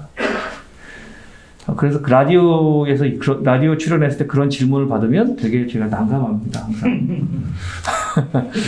근데 이제 이거를 할 때 이 러시아는 이 전통적으로 정치 지도자들이 자신의 생각 같은 것을 신문에 발표를 기고를 하는 경우가 많아요. 푸틴 같은 경우도 과거에 인민일보 같은데 이제 기고도 하고 그러는데, 러시아에서는 이런 게 굉장히 먹혀요. 러시아에서는 그 정치 최고 지도자는 현자여야 해요. 예. 이게 사회주의가 원래 그렇지 않습니까? 최고 수령은 가장 현자여야 돼요. 네. 그렇기 때문에 그 국가의 수장이 공식적으로 자신의 의견을 담아서 언론 매체에 실는 것을 더 공신력 있게 바라본다고 생각합니다. 이걸 적극적으로 활용할 필요가 있고, 연설과 함께 기고가 게재되는 것이 좋겠다 생각을 했고요. 그 다음에 회의체의 경우에는 제가 더 거칠게 말씀드릴 수도 있지만 너무 같은 사람이 30년 동안 오고 있어요. 근데 한국에 계신 분들은 그분들이 친하기 때문에 또 부르시는 거예요. 모르겠습니다. 중국도 비슷한지 상황은 모르겠지만 계속 그분만 부르셔요. 근데 그분들은 이제 능하신 거예요. 립 서비스에 능하십니다, 이제. 네. 그래서 별로 저는 그 의미가 좀 떨어지지 않나. 또 이러면서 차세대 전문가들이 한국과 네트워크를 만들 기회가 사라집니다. 차세대 전문가들은 한국과 직거래를 하고 싶어요. 시니어들을 거치고 싶지 않아요. 저한테 솔직히 얘기한다고요, 그런 것들을. 네. 지원을 해주면 시니어를 통해서 받지 말고 우리가 직접 받으면 안 되냐? 이런 얘기도 합니다. 세르게이하고 유캔만 하다. 예, 그런데도 불구하고 한국은 편히, 그리고 과거의 본인들이 이제 우리도 시니어들이 자기들이 만들어왔던 네트워크를 유지하기 위해서 그 패턴을 반복하고 있는 겁니다. 공공에게 별로 도움이 안 된다고 생각하고, 그리고 또 하나는 중요한 사실은 러시아에서 한반도 정책을 결정하는 사람들이 별로 영향력이 없다. 아니, 러시아에서 한국을 공부하신 분들이 또는 한국을 연구 계속 하시는 분들이 정책 결정에 별 영향을 못 미친다는 거예요. 러시아는 세계 전략을 결정하고, 최소한 그 상황에서 동북아 기반 위에서 동북아 정책을 결정하고 한반도 정책을 결정하는 거지, 한반도 정책을 별도로 결정하지 않습니다. 이건 뭐 어느 나라나 마찬가지겠지만 강대국들은 더더욱 그렇죠. 그런데 자꾸 우리는 잘 좁게 해석하고 있는 거예요. 오히려 러시아의 대외 정책 자체를 결정하는 사람들을 공공외교의 대상으로 적극적으로 우리가 타겟을 삼을 필요가 있다 이런 말씀 드리는 거고, 그다음에 뭐 차세대 지한파 전문가를 위한 기회를 좀 많이 제공했으면 좋겠다 이런 이야기도 제가 좀 발표문에 담았고요. 그리고 이제 사이버 매체에 대해서만 조금 더 언급을 하겠습니다. 사이버 매체를 정부가 경쟁적으로 이제 뭐 유튜브 채널 같은 거 만들지 않습니까? 근데 공공외교의 측면에서 저는 이거 별로 효과가 좀 뭐 없지는 않겠지만, 요것도 있어야 되겠지만, 민간 크리에이터들을 적극적으로 발굴하는 게 필요하다고 봅니다. 정부가 할 영역이 있고 민간이 할 영역이 있는데, 공공외교에서는 민간이 굉장한 효과를, 창의성을 많이 발휘할 수 있고 파급력을 더 많이 일으킬 수 있다라는 생각이 듭니다. 네, 그런 말씀을 드리겠고, 특히 이제 마지막으로는 제가 국민 전체에 대해서는 어떻게 좀 해야 되는가, 아니면 여론 주도층에 대해서는 어떻게 해야 되는가, 젊은 세대에 대해서는 어떻게 해야 되느냐 이렇게 했는데, 여론 주도층에 대해서는 이렇게 의심을 합니다. 우리의 평화통일 공공외교가 미국의 한반도 정책의 연장선상에 있지 않은가라는 의심을 끊임없이 합니다. 그렇지 않고 우리가 독자적 구성에 근거하고 있다는 것을 강조할 필요가 있다. 그걸 보여줄 필요가 있다고. 두 번째로 젊은 세대에 대해서는, 이 세대들은요, 과거에 북한에 대한 심정적 지지라든지 아니면 역사적인 채무에서 자유로운 세대들이에요. 이들은 마음껏 비판하고 마음껏 뭐 좋아도 하고 이런 세대입니다. 그래서 이들에 대해서, 이들은 또 그 한편으로는 한반도의 특수성에 대한 이해가 부족합니다. 우리가 어떤 이런 경로를 통해서 분단이 됐고 왜 한국에서 이 문제가 중요한지에 대해서 전혀 이해가 없거든요. 그래서 그런 부분들을 우리가 좀 염두에 두고 공공외교를 추진했으면 좋겠다 이런 말씀드리겠습니다. 네, 이상입니다. 감사합니다. 저희 세션의 마지막 발표자로 우리 외고대학교의 최성훈 교수님께서 평화통일 공공외교와 문화 러시아를 주제로 발표를 해주셨습니다. 말씀 잘 들었고, 또 이경 선생님과 마찬가지로 러시아 쪽에 특화된 어떤 외교 전략, 정책, 그리고 나름대로가 이제 거기에 따라서 이제 몇 가지 이제 그 제안을 하셨고, 또 우리 정기용 교수님께서 그러셔도 되겠습니까라고 말씀 잘 들었습니다. 자, 이것으로 해서 우리 세션의 발표는 모두 마감하도록 하겠습니다. 자, 그러면 저희 첫 번째 발표, 그 윤대식 선생님께서 해주신 평화통일과 문화의 사상적 고찰이라는 주제로 발표를 해주셨는데, 여기에 외국어대학교의 김원명 교수님께서 토론을 해주시겠습니다. 선생님 부탁드리겠습니다. 네, 감사합니다. 네. 방금 소개받은 한국외국어대학교 철학과의 김원명입니다. 지금 사회자 스님께서 말씀해주신 내용이, 원효가 글 쓸 때 그런 방식으로 합니다. 원효가 첫째, 둘째, 셋째 하고 쓰고, 셋째부터 설명하고 그다음에 둘째, 첫째 이런 방식으로 글을 쓰는데요. 제가 원효랑 같은 레벨이었군요. 네. 그래서 뭐 DNA 속에 원효 글쓰기나 사유 방식이 또 들어있는 게 아닌가, 그런 생각을 해봤습니다. 네, 행복합니다. 네. 윤대식 교수님의 그 발표문을 잘 읽었습니다. 발표문을 또 읽지 않으시고 설명을 해주셨는데, 그래서 더 잘 이해가 됐던 것 같습니다. 이제 북방 관련한 연구에서, 그러니까 뭐 한국의 고대사 상고사 관련해서 사실은 지금 한반도도 그렇지만은 만주 일대라는 북방과 실질적으로 연결이 된다는 아이디어가 굉장히 참신하게 느껴졌습니다. 그리고 내용도 굉장히 재밌었고요. 우선 말씀드리고요. 요약 및 감상 질문을 좀 제가 썼는데요. 보내진 못하고 썼습니다. 읽으면서 말씀을 드리도록 하겠습니다. 발표문을 간단하게 요약하면 감상을 말씀드리고 발표자께 질문을 드려 토론자로서의 소임을 다하고자 합니다. 본 발표문은 해방 후 건국준비위원회 부위원장이셨던 안재홍의 사상을 연구한 것입니다. 서론 들어가며에서 발표자는 안재홍의 통사 저술을 통해 그의 지성적 고민인 정신의 삶과 저술 행위라는 활동의 삶을 추적하여 그의 책무의식, 즉 역사적 소명이 통일된 국민국가 건설을 위한 실천이었음을 소개하려는 것이라고 합니다. 그의 역사적 소명의 근거가 주를 창건한 무왕의 동생인 주공과 주공을 계승하는 미련한 나라 노나라의 공자의 유학 정신인 학습 즉 배움과 익힘 즉 실천으로 분석하고 그것이 아리스토텔레스의 정치적 동물로서의 인간의 규정을 계승하고 있는 현대의 정치 철학자 한나 아렌트의 정치적 삶으로서의 인간다운 삶이라는 목표에도 부합 혹은 일치하는 보편적인 것임을 밝히며 시작하고 있습니다. 여기서 이제 노나라의 공자를 얘기할 때 제가 미련한 나라라고 했는데요. 이거는 이제 발표자께서 쓰신 건 아니고요. 제가 가로쳐서 써본 겁니다. 노자가 좀 미련한 나라라는 건데 이것도 이제 아마 그 은나라가 멸망한 이후에 그 나라가 봉토를 내리면서 이제 뭐랄까 시골이었을 것 같습니다. 그래서 이런 표현을 쓰지 않았을까 그런 표현합니다. 물론 이제 그 공자는 이제 주나라를 굉장히 좋은 나라로 이렇게 인식을 해서 하지만 아마 처음에 주나라가 처음 생기면서 노나라에 봉토를 줄 때는 그러지 않았을까 이런 생각을 혼자 상상해 본 거고요.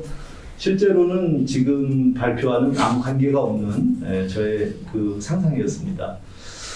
두 번째, 조선 상고사 관견에서 조선 통사로라는 제목의 두 번째 장에 해당되는 본문에서는 1130년 1월과 2월 조선일보에 연재된 안재홍의 글과 해방 후 1947년 조선 상고사람이라고 있죠. 상의 그 민우사의 내용을 소개하고 그에 대한 평민 해석을 하고 있습니다.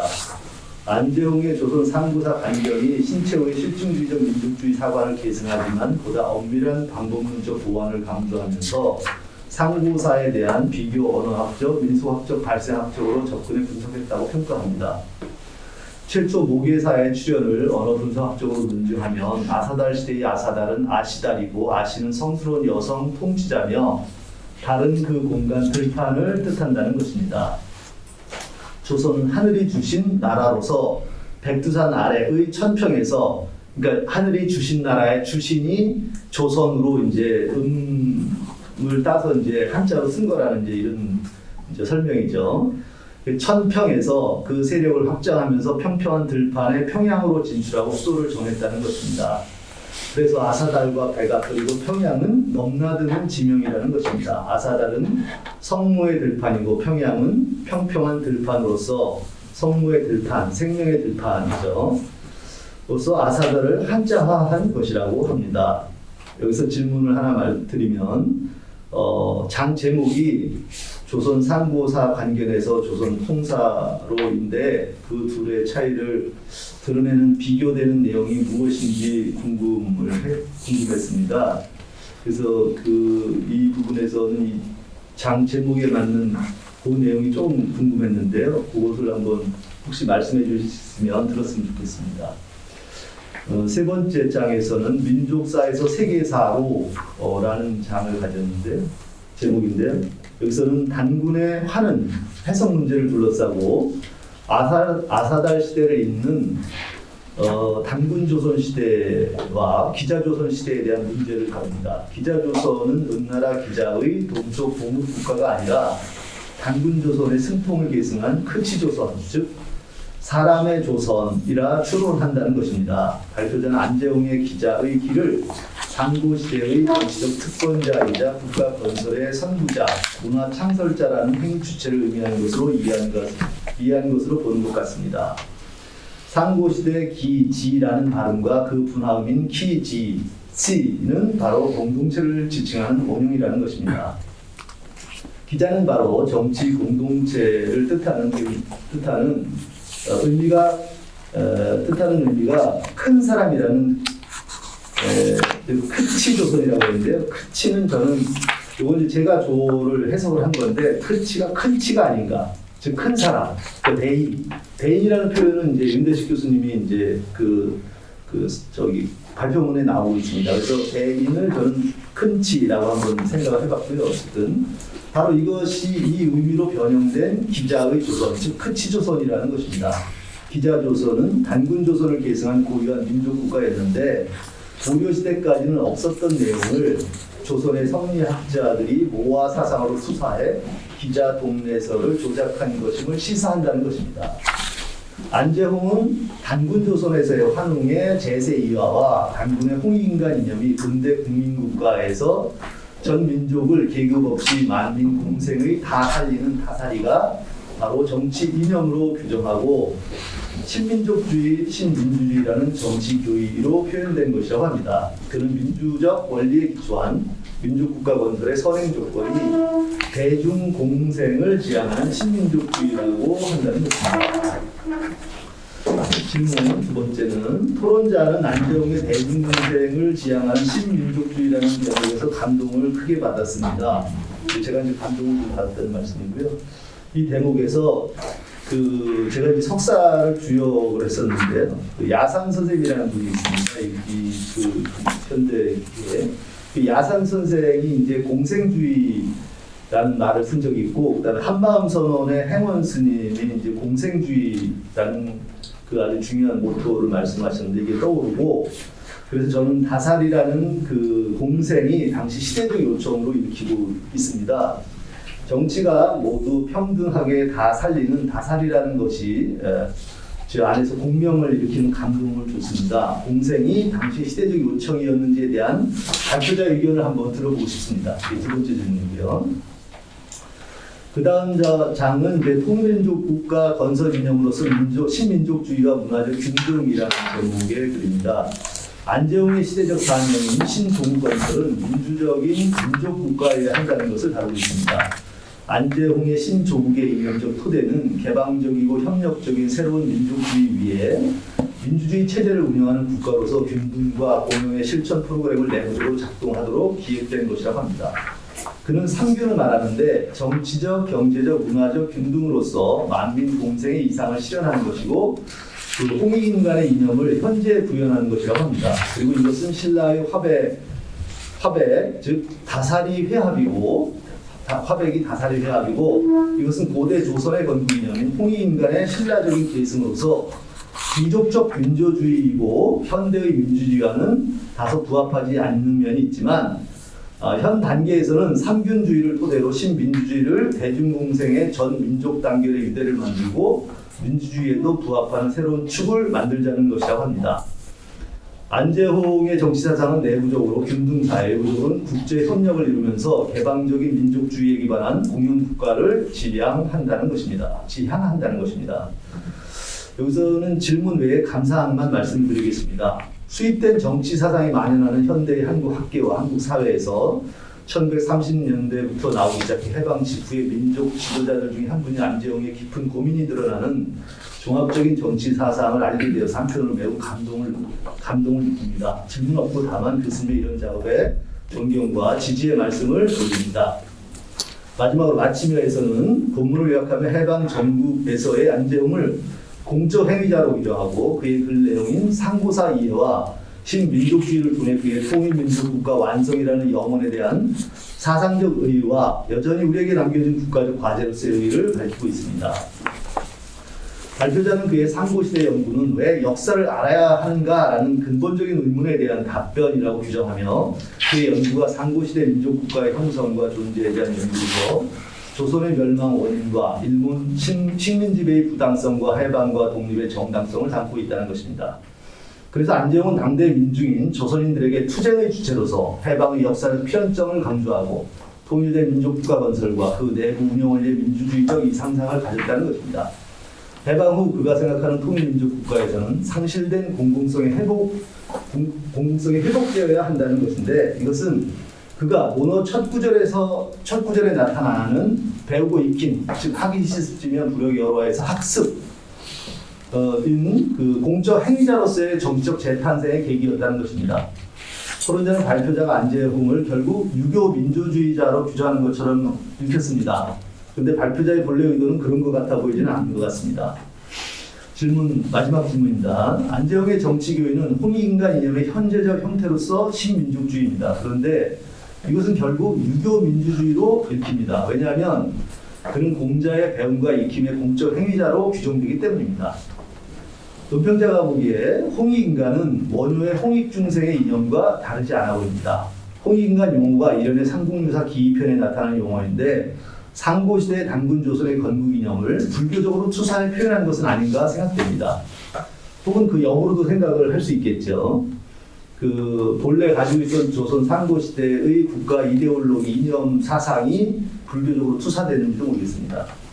식민시대를 살았고 해방을 맞아 새로운 국민국가의 지도자 중 한 분인 안재홍이 유교적 문화 속에서 성장한 유교적이면서도 근대적인 지식인으로 친민족주의를 표방하는 것처럼 보입니다. 그렇지만 불교적 요소를 배제할 수 없는 것은 아닌가라는 단상이 여기서 들었습니다. 혹시 그의 글과 생애에 나타나는 불교와의 인연은 없었는지 마지막으로 질문을 주면서 마치겠습니다. 감사합니다. 아주 그 코멘트를 꼼꼼하게 이렇게 준비를 잘 해주셨습니다. 우리 윤대식 선생님 교수님. 바로 제가 답변을 드릴까요? 예, 간단하게. 예. 김홍명 교수님 너무 꼼꼼하게 봐주셨고 죄송합니다. 너무 꼼꼼하게. 아닙니다. 저보다 오히려 사상하면 안 이 돼요. 글의 진리가 더 잘 살리셨는데요. 저도 사실은 김홍명 교수님 같이 좀 정리하고 싶었는데 그게 안 됐는데 정말 잘해주셨고요. 크게 세 가지의 그 질문과 그리고 개인적인 소회를 소개해 주셨는데 일단 관견이라고 하는 건 아까도 말씀드렸듯이 1930년대 조선화 운동을 하면서 쉽게 얘기하면 고유한 아이덴티티를 이제 찾아내는 그런 그 예비 작업의 성격을 갖고 있고요. 조선 통사에서 이 내용이 그대로 나옵니다. 다만 이제 조선 상고사 관경 같은 경우는 언어학적 또는 뭐 사회학적, 정치학적 이런 그 분석을 여러 가지를 시도한다고 한다면 조선 통사는 조선 상고사 관경에서 얘기했던 그런 뭐 고대사 부분을 상당히 압축해서 정리하는 부분입니다. 사실 그 내용상의 차이점은 거의 없고요. 다만 이제 관견에서 통사라고 하는 것을 이제 바뀌어나가는 그런 그 작업의 진전 상황 정도? 근데 이게 미완성으로 끝나니까요. 사실은 안재홍이 1939년, 37년도 만주사변 이후부터는 거의 모든 것들이 전부 그 금지가 됩니다. 그러니까 예, 지적인 활동조차도 그러니까 글도 거의 내질 못하는 그런 상황이 되기 때문에 그때는 여운형도 사실은 1940년대는 감옥에서만 거의 생활을 했고요. 송진우 같은 경우도 마찬가지고요. 그래서 비전향을 했던 이 민족주의 계열의 지도자들이 우리가 생각했던 것 이상으로 그 활동의 제약을 받았던 건 사실인 것 같습니다. 그리고 또 어디서건 활동할 수 있는 공간을 확보를 못했어요. 하다못해 글이라도 써야 되는데 1933년도 이후부터는 글도 못 씁니다. 그래서 아마도 통사라고 하는 걸 관견을 먼저 써놓고 그걸 이제 하나의 통사적 그러한 그 체계화를 시도하려고 했다가 여러 가지 이유가 있었던 것 같습니다. 그래서 사실 조선 상고사관 같은 경우 47년도 8년도에 나오면 굉장히 급하게 나옵니다. 왜 그러냐면 사실은 그 좌우 이념 대비 워낙 극심해가지고 사실 그런 문제 때문에 그 안재홍이 시간적인 여유도 없었고 현실정책 참여했어 국민당 당수를 참여했었기 때문에 그러다 보니까 아무래도 그 이념적 그 이니셔티브를 잡기 위해서라도 빨리 좀 만들어내야 되겠다 싶어서 굉장히 그 서둘러서 낸 그런 작품이기도 합니다. 조선 상고사관. 그래서 조선 상고사관도 읽다 보면 완성된 것 같은데 사실 미완성이에요. 뒷부분이 전혀 진전이 안 돼 있습니다. 그래서 그 체계화의 시도라고 하는 것이 미완으로 그 마무리됐다라는 점으로 좀 답변을 드리고 싶고 대중동생의 이념은 이제 바로 이제 그 다살인데요.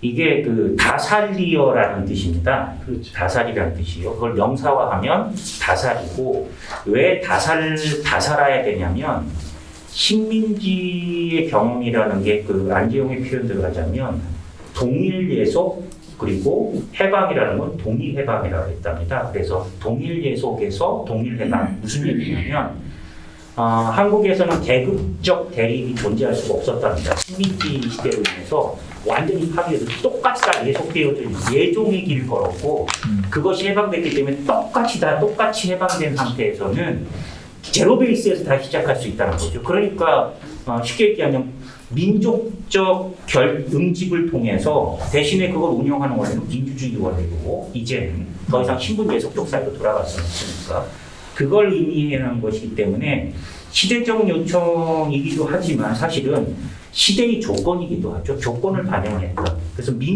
사실은 민족국가는 당위적인 것이었고요. 민주주의의 운영이라고 하는 것을 굉장히 중요시 여겼던 그런 입장에서 다사리를 제시한 거고, 사실 아까 저 마지막 질문은 정확합니다. 제가 안재영을 접근할 때 어떻게 접근하냐면 전통적인 학습 배경 플러스 그 다음에 20대 이후의 근대 학문의 세계 이렇게 그러니까 두 가지 세계가 충돌 없이 공존하는 그게 충분히 가능하다라는 걸 보여주는 그러한 케이스입니다. 왜 이 식민지 시대 지식인들을 보면서 제가 감탄하는 것 중에 하나가 뭐냐면 와세다 출신들 일본인들 와세다 출신의 일본인들은 대부분 한국에 들어올 때 조선에 들어올 때 언론 계열 쪽으로 들어옵니다. 동경대 출신들이 이제 만료로 들어오고요. 총독도. 와세다대 출신들은 주로 언론 계열로 들어오는데 그렇다고 해서 그 친구들이 리버럴한 친구들이냐 그건 아닙니다. 말 그대로 언론으로 이제 세뇌를 시키는 그런 작업들을 하는데 그러다 보니까 그 와세다대 출신들의 그 네트워크가 그 언론계에서는 상당히 강력하게 작동을 합니다. 그러면 안재홍과 같은 경우도 사실 맘만 먹었으면 편안하게 살 수 있었던 그러한 그 조건이 마련돼 있었는데 조선에서도. 근데 대부분 일본 유학생들의 절반은 친일파가 되고요. 절반은 철저하게 반인주의자가 돼서 옵니다. 그리고 대부분 비전향하거나 아니면 해외 망명을 택합니다. 근데 현재 그 해방 이후의 해외 유학파들을 보면 전혀 그렇지가 않아요. 사회자를 도와드리면요. 네. 짧게 답변해 주세요. 제가 바로 그 부분을 얘기하고 싶은데 대부분 그 나라에서 유학한 아주 민감한 20대 때의 감수성으로 그 나라를 지지하는 어드보케이시 돼서 옵니다. 근데 이 식민지 청년들은 어드보케이시 돼서 오질 않아요. 그런 부분들은 아마도 전통적인 학습하고 이 근대적인 학습의 그 공존이 가능했기 때문에 이런 일이 벌어진 것 아닌가 그런 생각이 듭니다. 네, 잘 들었습니다. 네, 그래서 유교 민주주의자라기보다는 그냥 민주주의자, 전통적인 학습자에 대해서 그럼 정기훈 교수님이 발표하신 내용에 대해서 우리 부산의대의 황영주 교수님께서 간단하게 코멘트 질문 부탁드리겠습니다. 네. 가장 큰 문제는 철학이나 정치 철학을 하시는 분 뒤에 가면은 토론이 굉장히 허접하다라는 느낌이 들거든요. 그럼에도 불구하고 자기 학문적 배경이 있으니 그건 어쩔 수 없다고 생각을 합니다.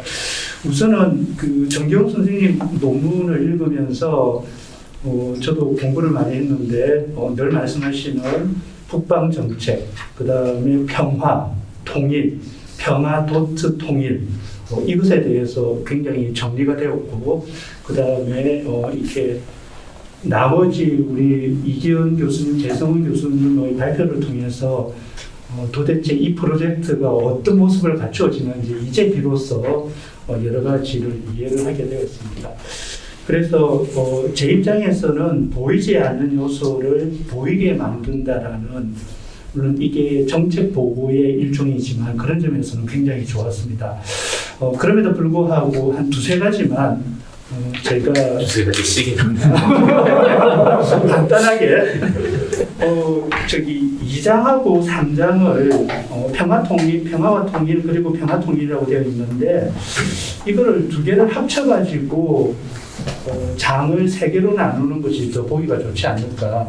실은 지금 2장의 내용들을 읽어보면은 굉장히 뭐라 그럴까 이렇게 논의의 내용이 조금은 방만하다라는 느낌이 드니 차라리 3장에 나와 있는 평화 공공외교, 그 다음에 통일 공공외교, 혹은 평화 도트 통일 공공외교로 이거를 내부의 장으로 나누어 가지고 합쳐주는 게 훨씬 보기가 좋지 않을까라는 생각을 했습니다. 요게 한 가지고요. 그 다음에 이거는 제가 이렇게 이 전체적인 프로젝트의 내용을 몰랐기 때문에 드리는 말씀인데 정책적이고 실천적 내용이 필요하지 않을까. 근데 이건 러시아나 아니면 중국 편을 통해 가지고 정리가 된 것 같고요. 그 다음에 이게 평화 통일 공공외교의 정의에 있어서 제가 딱 마음에 걸리는 게 상상의 공동체라고 하는 용어가 들어가는 게 굉장히 마음에 걸렸습니다. 물론 이제 베네딕트 앤더슨의 이야기를 가져오는 것은 좋은데 상상의 공동체라고 하는 것은 민족주의를 형성하고 민족을 완성하는 개념으로 더 강하게 사용되니 평화 도트 통일 외교에서는 그냥 이전까지의 민족적 정체성이라든지 이런 개념으로 하는 게 오히려 평화 통일 공공 외교의 방식하고 맞지 않을까라는 생각을 해보았습니다. 무슨 뭘로 바꾸시자고요? 나중에 그거는 같이 이야기해 주시죠. 상상의 공동체는 만들어지는 민족주의라고 하는 개념을 포함하고 있기 때문에 지금은 사용이 좀 곤란하지 않을까 그런 생각을 해보았고요. 그 다음에 이거는 전체 연구팀들한테 나중에 드릴 말씀인데 지금은 개별 국가로 만들어졌는데 이거를 좀 비교하는 프로젝트는 물론 있겠죠. 비교 과정들. 그런 것들이 있으면 굉장히 재미있는 논문이 되지 않을까, 정책 보고서가 되지 않을까, 그 생각을 해보았습니다. 이상입니다. 이게 제가 빠르게 답변 드리겠습니다. 일단 2장은 없어집니다. 이거 사실 이제 발표용으로 제가 앞에 1, 2장 그렇죠. 따로 붙인 거고, 여기 이제 다른 파트가 좀 길게 공공외교에 관한 일반 설명이 있는데 그렇죠. 거기를 빼고 지금 이걸 붙여놓은 거라 그건 뭐 걱정 안 하셔도 될 것 같고, 이 상상의 공동체 표현은 고민을 좀 해보겠습니다. 이걸 갖다가 저희가 생각할 때는 이제 민족이라는 말을 쓰기 싫어서 그래서 이걸 이제 넣어놓은 건데, 그것도 지금 황영주 교수님 지적한 대로 만약에 그런 식으로 다른 사람들이 받아들일 가능성이 있다면 바꿔야죠. 바꿔야 되는데 이걸 뭘로 바꿀지는 금방 뭐 대답을 안 해주시니까 다시 한번 이야기해 보겠습니다. 앞으로 고민을 해보겠습니다. 예, 감사합니다. 네. 예, 감사합니다. 짧게 토론들을 맞춰주셔서 감사드리고요. 다음은 이기영 교수님께서 발표하신 내용에 대해서 강태구 선생님께서 네. 말씀해 주시겠습니다. 저는 사실 중국이라는 미국 다음으로 우리 입장에서는 도시적이든 경제적으로 중요한 국가이기 때문에 비중있는 국가라서 전통적 외교 방식뿐만 아니라 공공외교 이런 측면에서도 집중하는 게 중요한데 오늘 이번에 어떤 논문들이 좀 학술적인 것뿐만 아니라 일선 외교 한정에서도 시적절한 연구가 아닌가 이런 생각이 들었고 한 3가지 정도 그냥 몇 가지 소회라고 하면 좀 두서없이 좀 말씀을 드리면 질문은 아닌데요. 그냥 뭐 아까 조 교수님도 오셨고 교수님도 하셨는데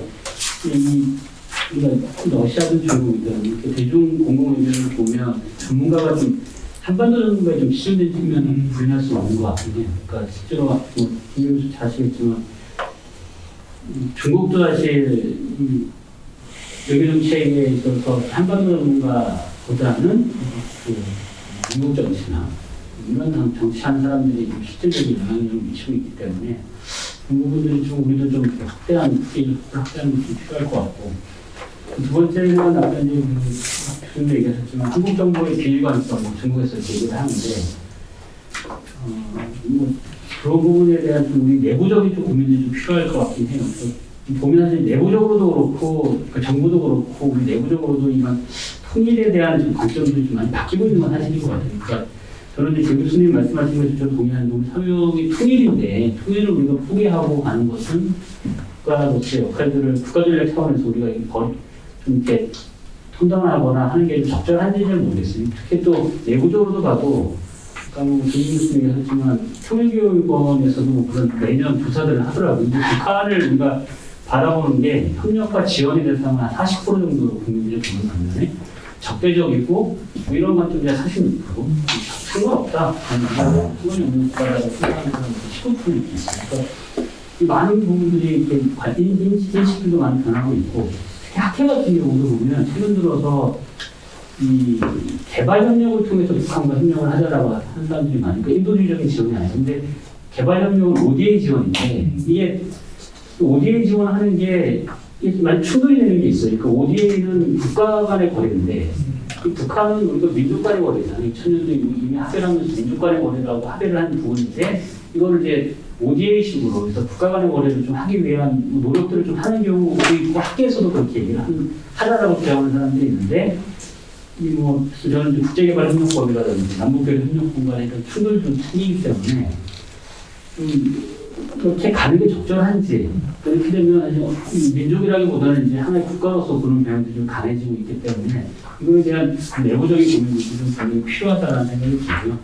그 마지막으로는 무슨 얘기가 있긴 한데 저는 이런 생각은 들고 아까 교수님께서 했던 것처럼 한류를 우리가 중국에 강조하는 게 적절하지는 않겠죠. 중국 정부에서도 민족주의, 중화주의나 공산당에서 하고 있는 문화, 자기네 우월성 강조를 많이 하니까 한류에 대한 반감도 좀 많을 거고. 아마 이제 대신에 이제 공동 번영, 경제 협력 이런 부분을 강조하고 있는데 저는 좀 그런 생각을 들으니까 이게 약간 미묘한 차이긴 한데 이 과거에서처럼 이제 경제적인 단순한 발전만을 강조한다기보다는 좀 지속 가능한 발전, 아까 정경 교수님 얘기했지만 뭐 인류 보편적인 가치들을 좀 이제 같이 공유할 수 있는 부분이 좀 필요하지 않나. 그런 점에서 왜 이런 얘기 하냐면 중국도 사실 지금 보면 단순히 경제 발전만을 바라고 있지는 않은 것 같아요. 그러니까 특히 대기오염 문제도 우리가 보게 되고 우리가 그 부분에 피해를 많이 봤지만 이 2012년도, 13년도 중국의 대기오염 문제가 심각해지면서 전에 대해서도 다루고 그래서 자국의 노력을 많이 하거든요. 근데 저는 이게 그냥 단순한 문제가 아니라 자국 공산당의 거버넌스하고도 관련이 있는 문제일 수도 있겠어요. 왜냐하면 사실 이게 심각한 문제고 보면 자국 이 공산당 내에서도 이 부분을 반발을 하지 못하니까 이걸 스스로 밑에서 그런 요구들을 받아들여서 자기네들이 대기오염을 해결하기 위한 여러 가지 총리 산하에 공무원 산하에 여러 가지 기관들도 만들어내고 하는 것들이 있습니다. 그래서 저는 중국에서도 이런 내용들이 바뀌고 있다. 그러면 최근 들어서 보면 우리 정부에서도 그렇지만 탄소 중립에 대한 것들, 뭐 중국 같은 경우도 이미 2060 탄소 중립 계획을 발표하고 있고, 우리도 2050의 탄소 대통령이 얘기를 한 바가 있고, 지금 북한 같은 경우도 이런 온실가스 저감에 대한 관심사가 상당히 높습니다. 특히 이제 국제적인 지원을 받으면 자기네들이 온실가스를 과거 대비 매년도 대비 40% 이상을 줄이겠다 이런 얘기들을 많이 하거든요. 그러니까 그거를 공식력 있는 유엔의 보고서에 발표를 하고 있고, 그래서 저는 그냥 단순히 이 경제 공동 사실 이게 그냥 단순히 우리가 자연을 지키자라는 개념은 아니죠. 그러니까 이 탄소 중립도 마찬가지로 새로운 경제 동력의 측면인데 그런 것뿐만 아니라 그러니까 경제 성장과 플러스 지금의 글로벌한 추세에 있는 그 기후변화, 탄소 중립 이거 같이 엮을 수 있는 그래서 한국, 중국, 북한 같이 공동사 관심이 있는 이런 부분에서의 협력의 아젠다들을 좀 우리가 만들어내서 협력을 할 수 있는 그래서 이제 공공외교의 부분에 있어서도 그게 바로 아까 교수님이 얘기하셨던 것처럼 통일이나 그걸 통한 우리 불과 공동 번영, 통합 번영 이것을 할 수 있는 그런 아젠다가 아닐까 하는 생각을 좀 해봤습니다. 네, 이상입니다. 감사합니다. 예, 짧게 말씀을 드리면 사실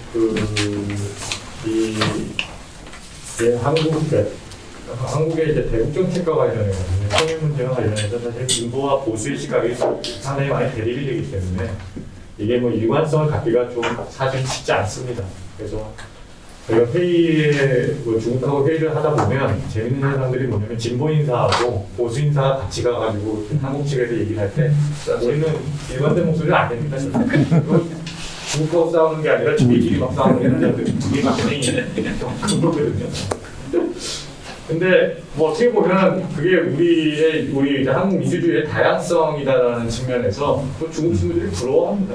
일관되게 모든 목소리를 내는 게 아니라 우리 한국 사람 다양한 그런 좀 긍정적인 측면도 분명히 있는데 그래서 어렵죠. 되게 어렵기 때문에 결국은 중국하고 뭔가를 할 때는 통일이라는 것보다는 북한과의 또 관계도 있기 때문에 평화라는 데 좀 방점을 찍어야 된다는 게 결국은 이 여론조사 결과나 뭐 제가 분석하는 그 결과이고요.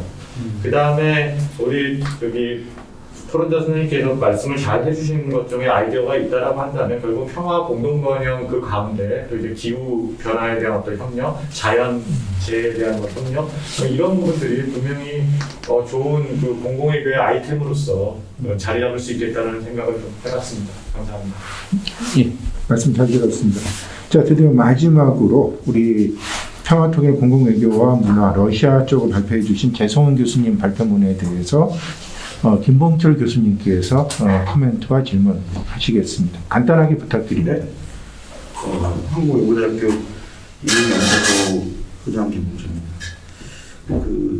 재성훈 교수님께서 한국과 러시아 사이 공공, 특히 이제 통일 관련된 말씀을 좀 주셨는데 조금 다른 얘기 같지만 몇 개만 조금 거리가 있는 얘기일 수도 있겠지만 말씀드리겠습니다. 이 공공외교법을 몇 년 전, 이제 꽤 전이죠. 그걸 만들어가지고 공공외교 관련된 지금 활동을 진행하고 있습니다. 그게 이제 기본 틀이 되는 총론적인 법이라고 본다면, 지금 말씀하시면서 나온 개발협력법, 또 코리아 파운데이션법, 호이카 이리세법, 긴급구호법 이런 것들이 각 행동에 따른 정책에 따른 강론적 법이라고 이렇게 이야기를 할 수 있겠습니다. 그래서 이제 총론 강론 연결되는 법의 지도를 형성할 수 있겠다. 그게 첫 번째 말씀드리는 거고요. 두 번째는 그러면 한국과 러시아 사이의 협력의 분야를 우리가 이제 좀 집중적으로 찾아야 될 텐데 여러 말씀 주셨지만 문화, 경제, 또 정치적 협력 이런 것들로 나눠주겠습니다. 제가 이제 그 분야는 아니기 때문에 거기서 딱 멈추고요.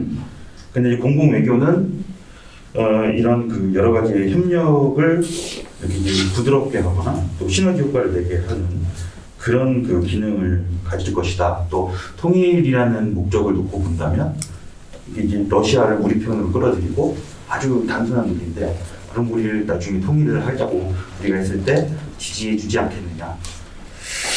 그 다음에 이제 세 번째 말씀은 그렇게 한다면 우리가 이제 러시아하고 한국 사이에 그 공공 외교를 잘하기 위한 그 관련 법들을 우리가 잘 활용해야 된다라는 논의가 수 있겠습니다. 국제법과 국내법을 나눌 수 있을 거고요. 불법은 뭐 하도 많으니까 다자간주야. 그다음에 또 한러에 맺어진 다자간주야. 수 있겠습니다. 그다음에 이제 국내법을 보면 우리가 러시아하고 협력을 할 때 또 공공외교를 할 때 사용할 수 있는 아까 말씀드렸던 그런 공공외교에 치중된 법이 아닌 분야별 법을 본다면 문화와 관련된 국내 규범, 그다음에 무역과 관련된 규범, 그리고 올해 이제 지금 10월에 발효된 극지활동진흥법 이게 있습니다. 그런 것들이 러시아하고 아주 우리가 협력할 때 요긴하게 사용할 수 있는 법적 그 뭐라고 해야 될까요? 인프라스트럭처 이렇게 부를 수 있겠죠. 마지막으로 이제 말씀드리면 뭐 이제 그거 좀 잘해야 된다. 예. 근데 이제 국제 국내법 이런 것들을 잘 활용해 가지고 우리가 추구하고자 하는 바를 이렇게 만들어야 되는데 아까 처음에 말씀드렸던 공공외교의 관련된 규범들, 그 다음에 우리가 한국과 러시아의 협력, 집중적 협력 분야를 찾는 법, 그 다음에 이제 연결돼서 분야별 관련 규범들을 이렇게 잘 삼각형으로 묶어가지고 활용하는 지혜를 모아야 된다라는 생각이 들었습니다. 조금 그 발표자 말씀하신 것과 거리가 있는데 그냥 참고 첨언 정도로 이렇게 했습니다.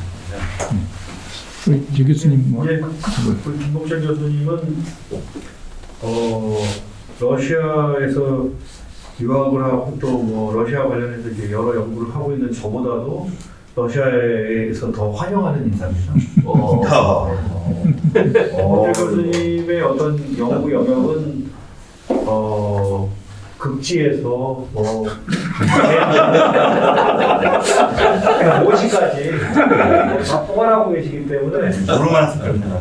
굉장히 저는 항상 존경하고 있고 또 오늘도 이 공공외교에서 우리가 이제 법적인 측면 그리고 이제 법적인 인프라에 대해서 좀 주목해서 이걸 좀 잘 활용해야 할 필요가 있다는 것은 저희가 이제 프로젝트 하면서 이 부분을 잘 주목하지 못했던 부분인데 역시 국제법 전문가답게 딱 지적을 해주셔서 그 부분을 뭐 이번 연구에 포함 못한다 하더라도 저희가 나중에 논문으로 발전시킬 때 한국의 공공외교의 증진을 위한 이 법적인 스트럭처 자체를 저희가 좀 잘 정리하고 좀 분석해 보도록 하겠습니다. 좋은 지적해 주셔서 감사합니다. 예, 여러분들 고생하셨고요. 이제 저희가 이제 세션을 마감을 해야 되는데 오늘 이제 저는 전공이 언어학이다 보니까 정치라든지 좀 외교라든지 이런 쪽하고는 좀 거리가 멉니다. 그리고 별로 통일에 대해서 관심도 없었고 참 많이 배워갖고 갑니다. 특히 이제 우리 정부가 왜 북한에 저렇게 퍼주기 신고를 하나 이런 굉장히 비판적인 사고를 갖고 있다가 그게 왜 필요할 수도 있겠구나라는 그런 새로운 시각을 이제 얻어가게 됐고요. 그래서 이제 개인적인 제 소회를 말씀을 드리면은 좀 우리 내부적으로는 이렇게 패러다임이 좀 변한 것 같아요. 통일에 대한 패러다임이. 저희는 진짜 국토 통일 이런 거 물리적인 통일을 이야기했는데 그런 새로운 패러다임에 대한 이제 이 교육이 좀 필요하지 않는가 이런 생각을 했고요. 그것도 준비하고 있습니다. 딴 얘기였습니다. 그리고 이제 이 공공 외교라 이제 북한하고의 관계에서 외교라는 말을 쓸 수가 있을는지는 잘 모르겠지만은 결국 통일의 주도권을 갖고 있는 거는 대한민국 아니면 북한인데 이 북한이 어떻게 의사 결정을 하느냐에 따라서 이렇게 조금 바뀔 수도 있을 것 같습니다. 그래서 이 공공 외교가 이 저희를 둘러싸고 있는 4대 강국이나 이런 나라들을 대상으로 하는 그런 것도 필요하지만 또 한편으로는 북한에 라면 봉지 보내고 이렇게 하면서 좀 북한을 대상으로 하는 그런 인필트레이션도 좀 필요하지 않을까 이런 생각을 개인적으로 했습니다. 많이 배워갑니다. 여러 선생님들 덕분에 많이 배워가고 즐거운 시간이 됐습니다. 여러 선생님들 2시간 동안 고생 많이 하셨습니다. 감사합니다. 모든